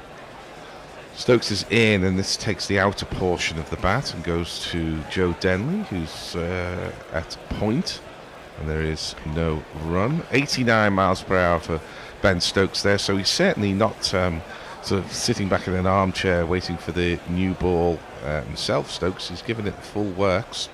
I think I've just got the context of the Ramsbottom versus Burnley tweet. I think it's Faf versus Jimmy Anderson, because I think Faf du Plessis, when he was a Colpack player for Lancashire, I think may have played for Ramsbottom. He might have very good. And he might have done more than he played for Lancashire, because he couldn't get in the Lancashire 11.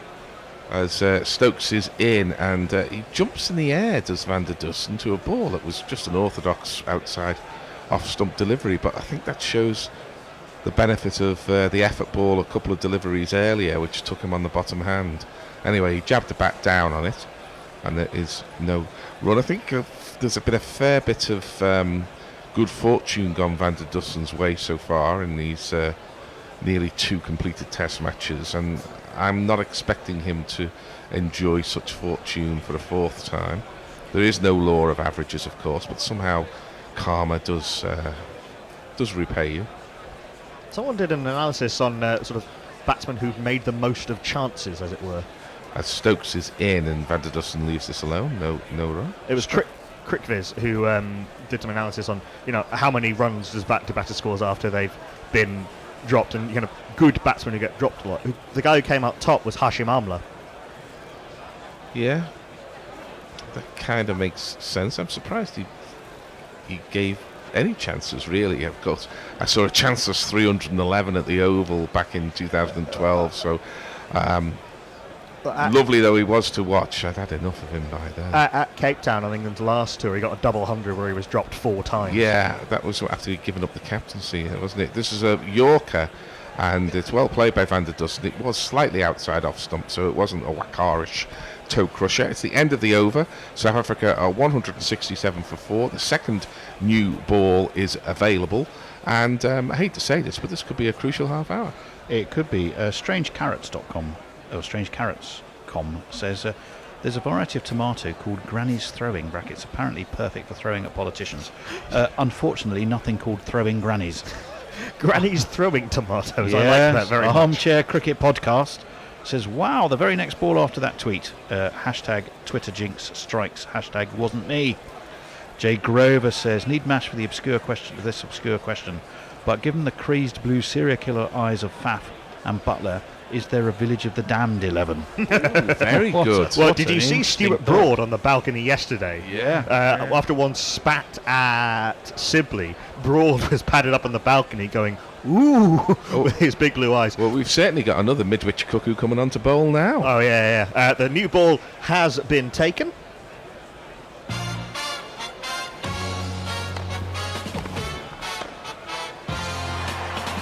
Balls, please. And it'll be wielded first up from the Kelvin Grove end by a man who, yes, may have been seen at a crossroads or two. Is he a batter of bowler? Sam Curran. What's his distinguishing feature? Sam Curran. His dad's from Zimbabwe. Sam Curran. And he's beloved by Liz Yates. Sam Curran. I quite like this move from England, actually. Curran and Anderson maybe bowl with the new ball to get as much swing as they possibly can out of it. Yeah, and to explore if there is any swing at all. As Curran is in, left arm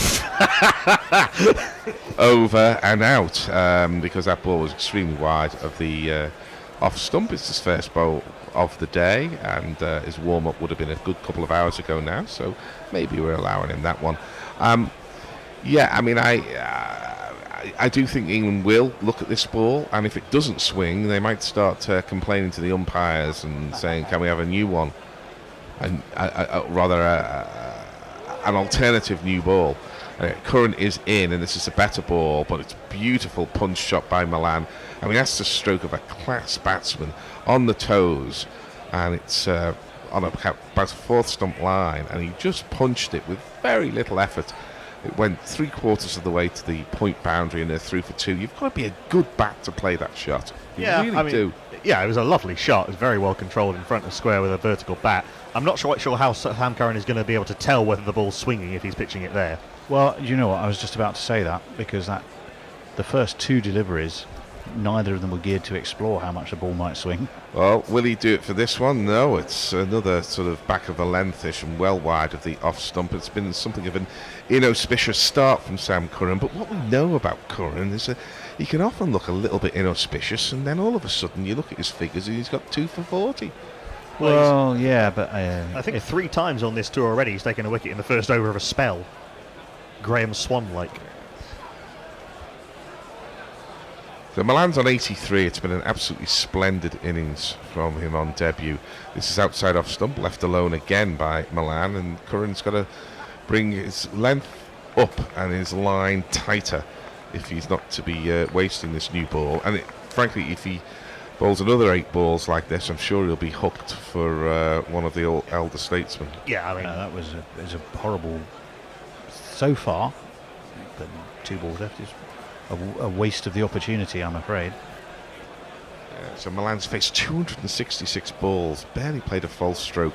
Another one outside off stump, but a little fuller, but gun barrel straight as the expression has it. Of course, gun barrels, they're straight, but they also have a twist in them, don't they? Because they apply spin to the bullet. So they're slightly. Sorry, Tony, go ahead. I was going to say they're gun barrel straight, except at fairgrounds, when they're notoriously not straight. Otherwise, too many people would win. I think there's some sort of scuffing deliberately on the inside to keep the rotation to the bullet straight.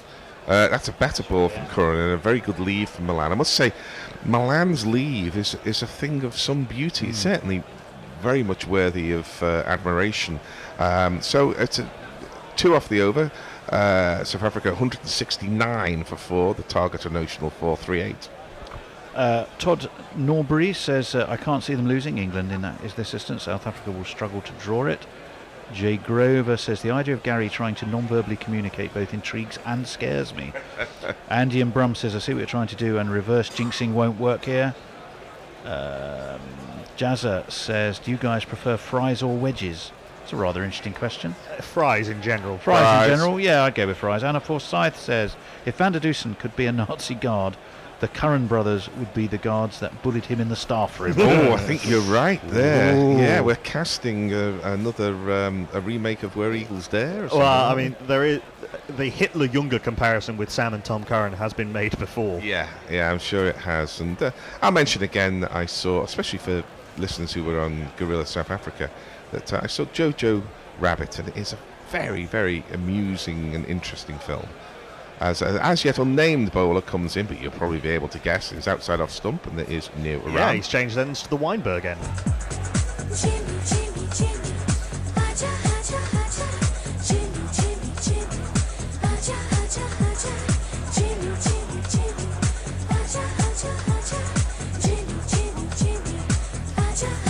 First time he's been operating from that end in this innings. It's been Stuart Broad's end primarily in this Test match.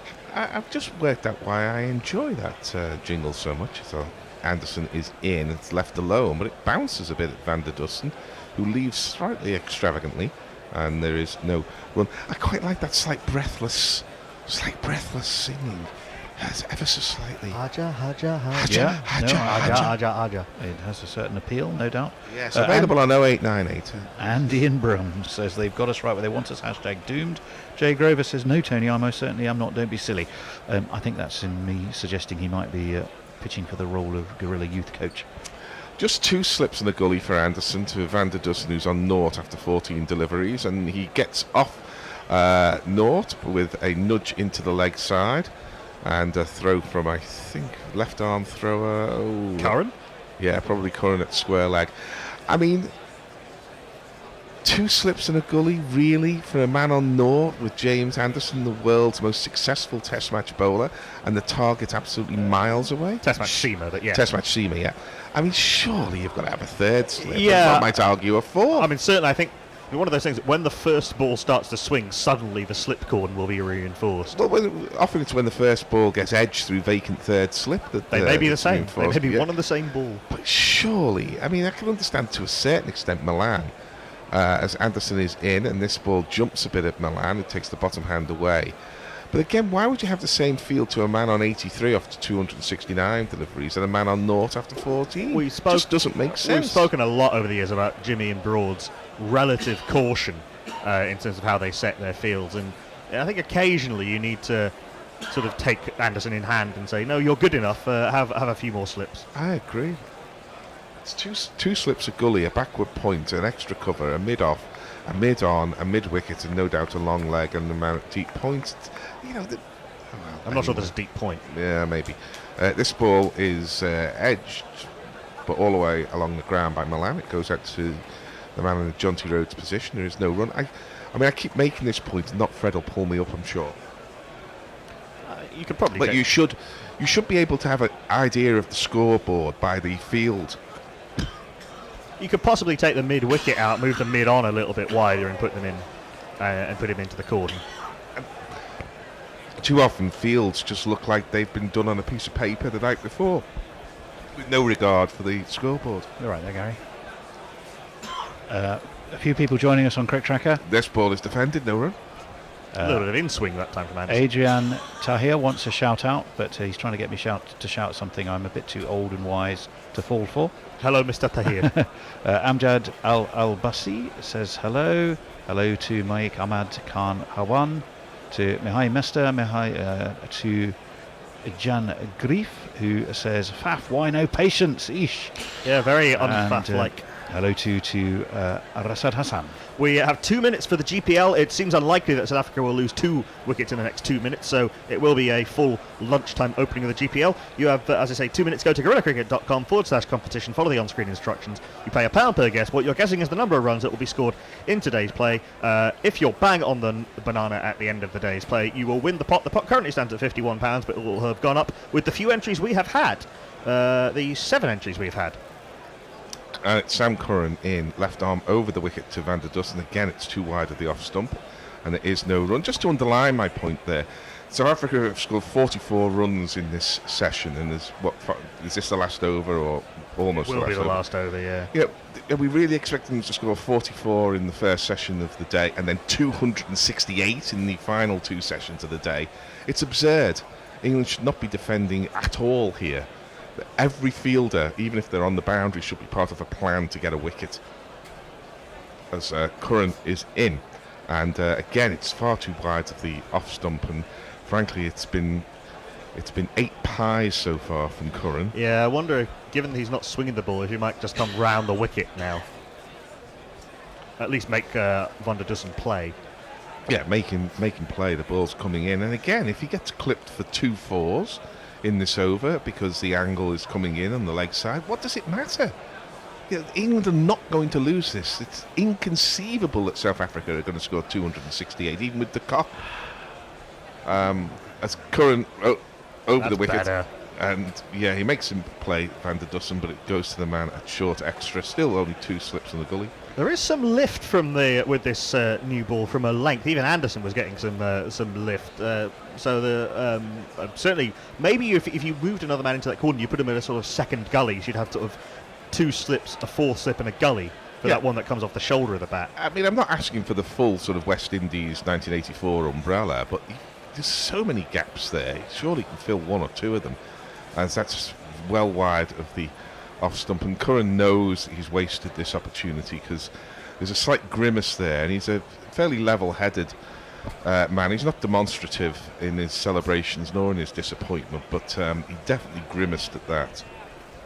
He's got one of the angriest bowling faces around, though, Sam Curran. His sort of permanent scowl. Yeah, it's a kind of scowly, kind of schoolboyish scowl. You know, in fact, he would fit into the schoolboys of If quite well. I think Lindsay Anderson. He does look like an extra from the Beano.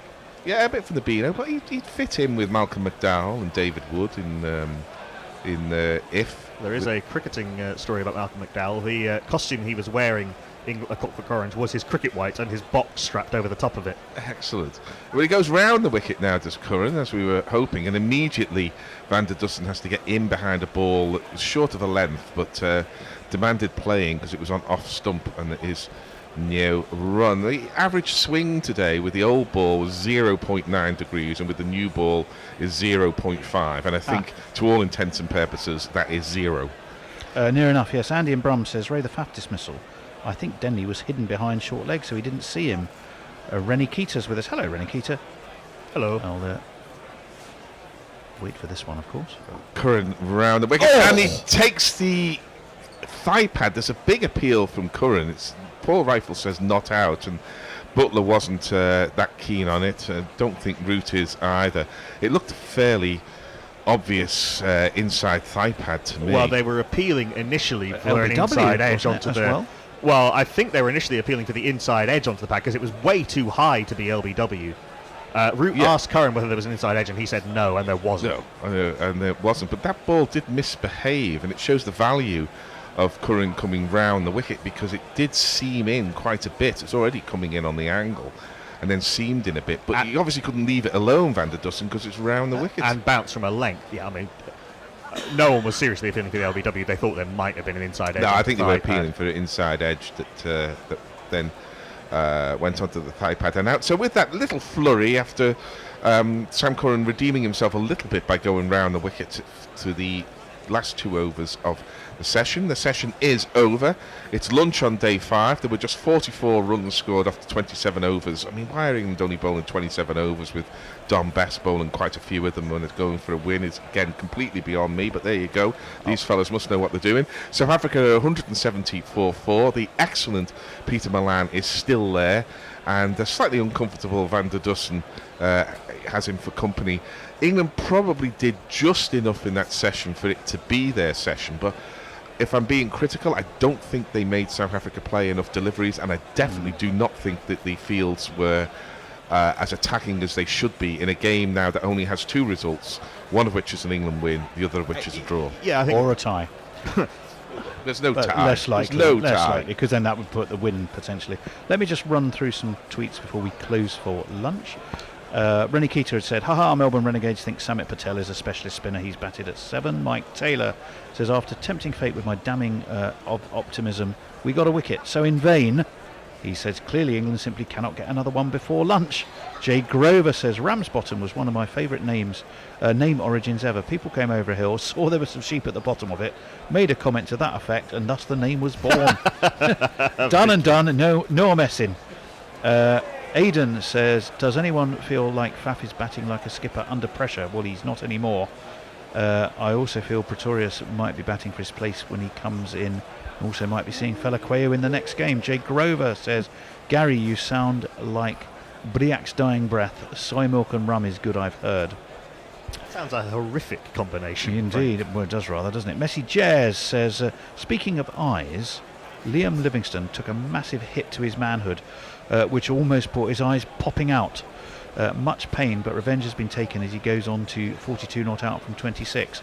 Wasn't it the wonderful David Lloyd Bumble quote when he got hit in the box? That story he's been dining out on for years. Can you take the pain away and just leave the swelling? Well, the one he said, everything that was inside should be out, whatever it is. Yeah, something like that. Jay Grover, I'm guessing all the Currans are into the Midwich 11. Jay Grover, gun barrels are rifled to keep them on a straight path. Yes, they are. Paul That's rifle. quite right. Yes, indeed. Messi Jez says, excellent stats, very pertinent to discussion about 4-day tests. Let me just see something from Gerard Kimber. And it's overs per... Oh, no, I've just lost it. Overs per hour in tests, where red denotes meeting the 15-over minimum. And it's very rare, is I think the point being made there. Rabinair said, well, Van der Dussen does have SS on his bat. That's, I think, in response to the sort of slightly Nazi stormtrooper-y look about one or two of them. Jay Grover says, never mind the GPL, I want to know the bets on for how hard Gary needs to talk whilst dying of TB. Oh dear. Jen Rowe says, good afternoon, Rebels. What a pleasure to hear you. It's Christmas here and the world smells of baked quince. How are you? I think we're pretty well, although Gary's been coughing a bit. That's a lovely description, Jen. World smells of baked quince. And we've just seen, ooh, hell's bells. Messi Jez has just sent a clip of Liam Livingstone. And as ever, everyone in the commentary box are laughing, including even Mel Jones, who seems to be seeing the funny side.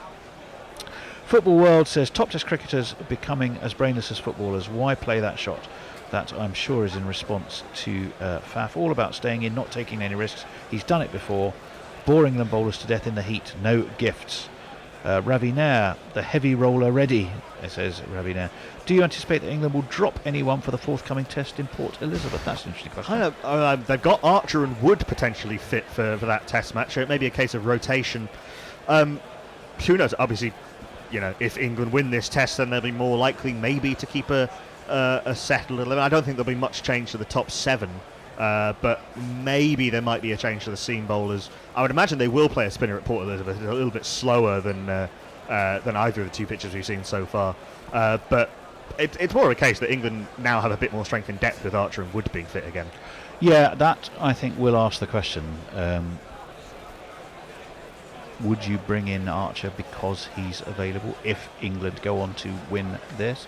And if so, I think the question would be, make way for Archer. I don't think you'd make way for both Archer and Wood. It seems unlikely. I mean, and then who would you drop? Yeah, it's a tough one. Maybe Curran gets a rest, or were we talking about maybe one of Broad or Anderson gets a rest? Probably I think Broad. Evidence so far, if I was to switch anyone, it would be Archer for Broad, although he bowled very well in the first innings. Tough one, Ravi.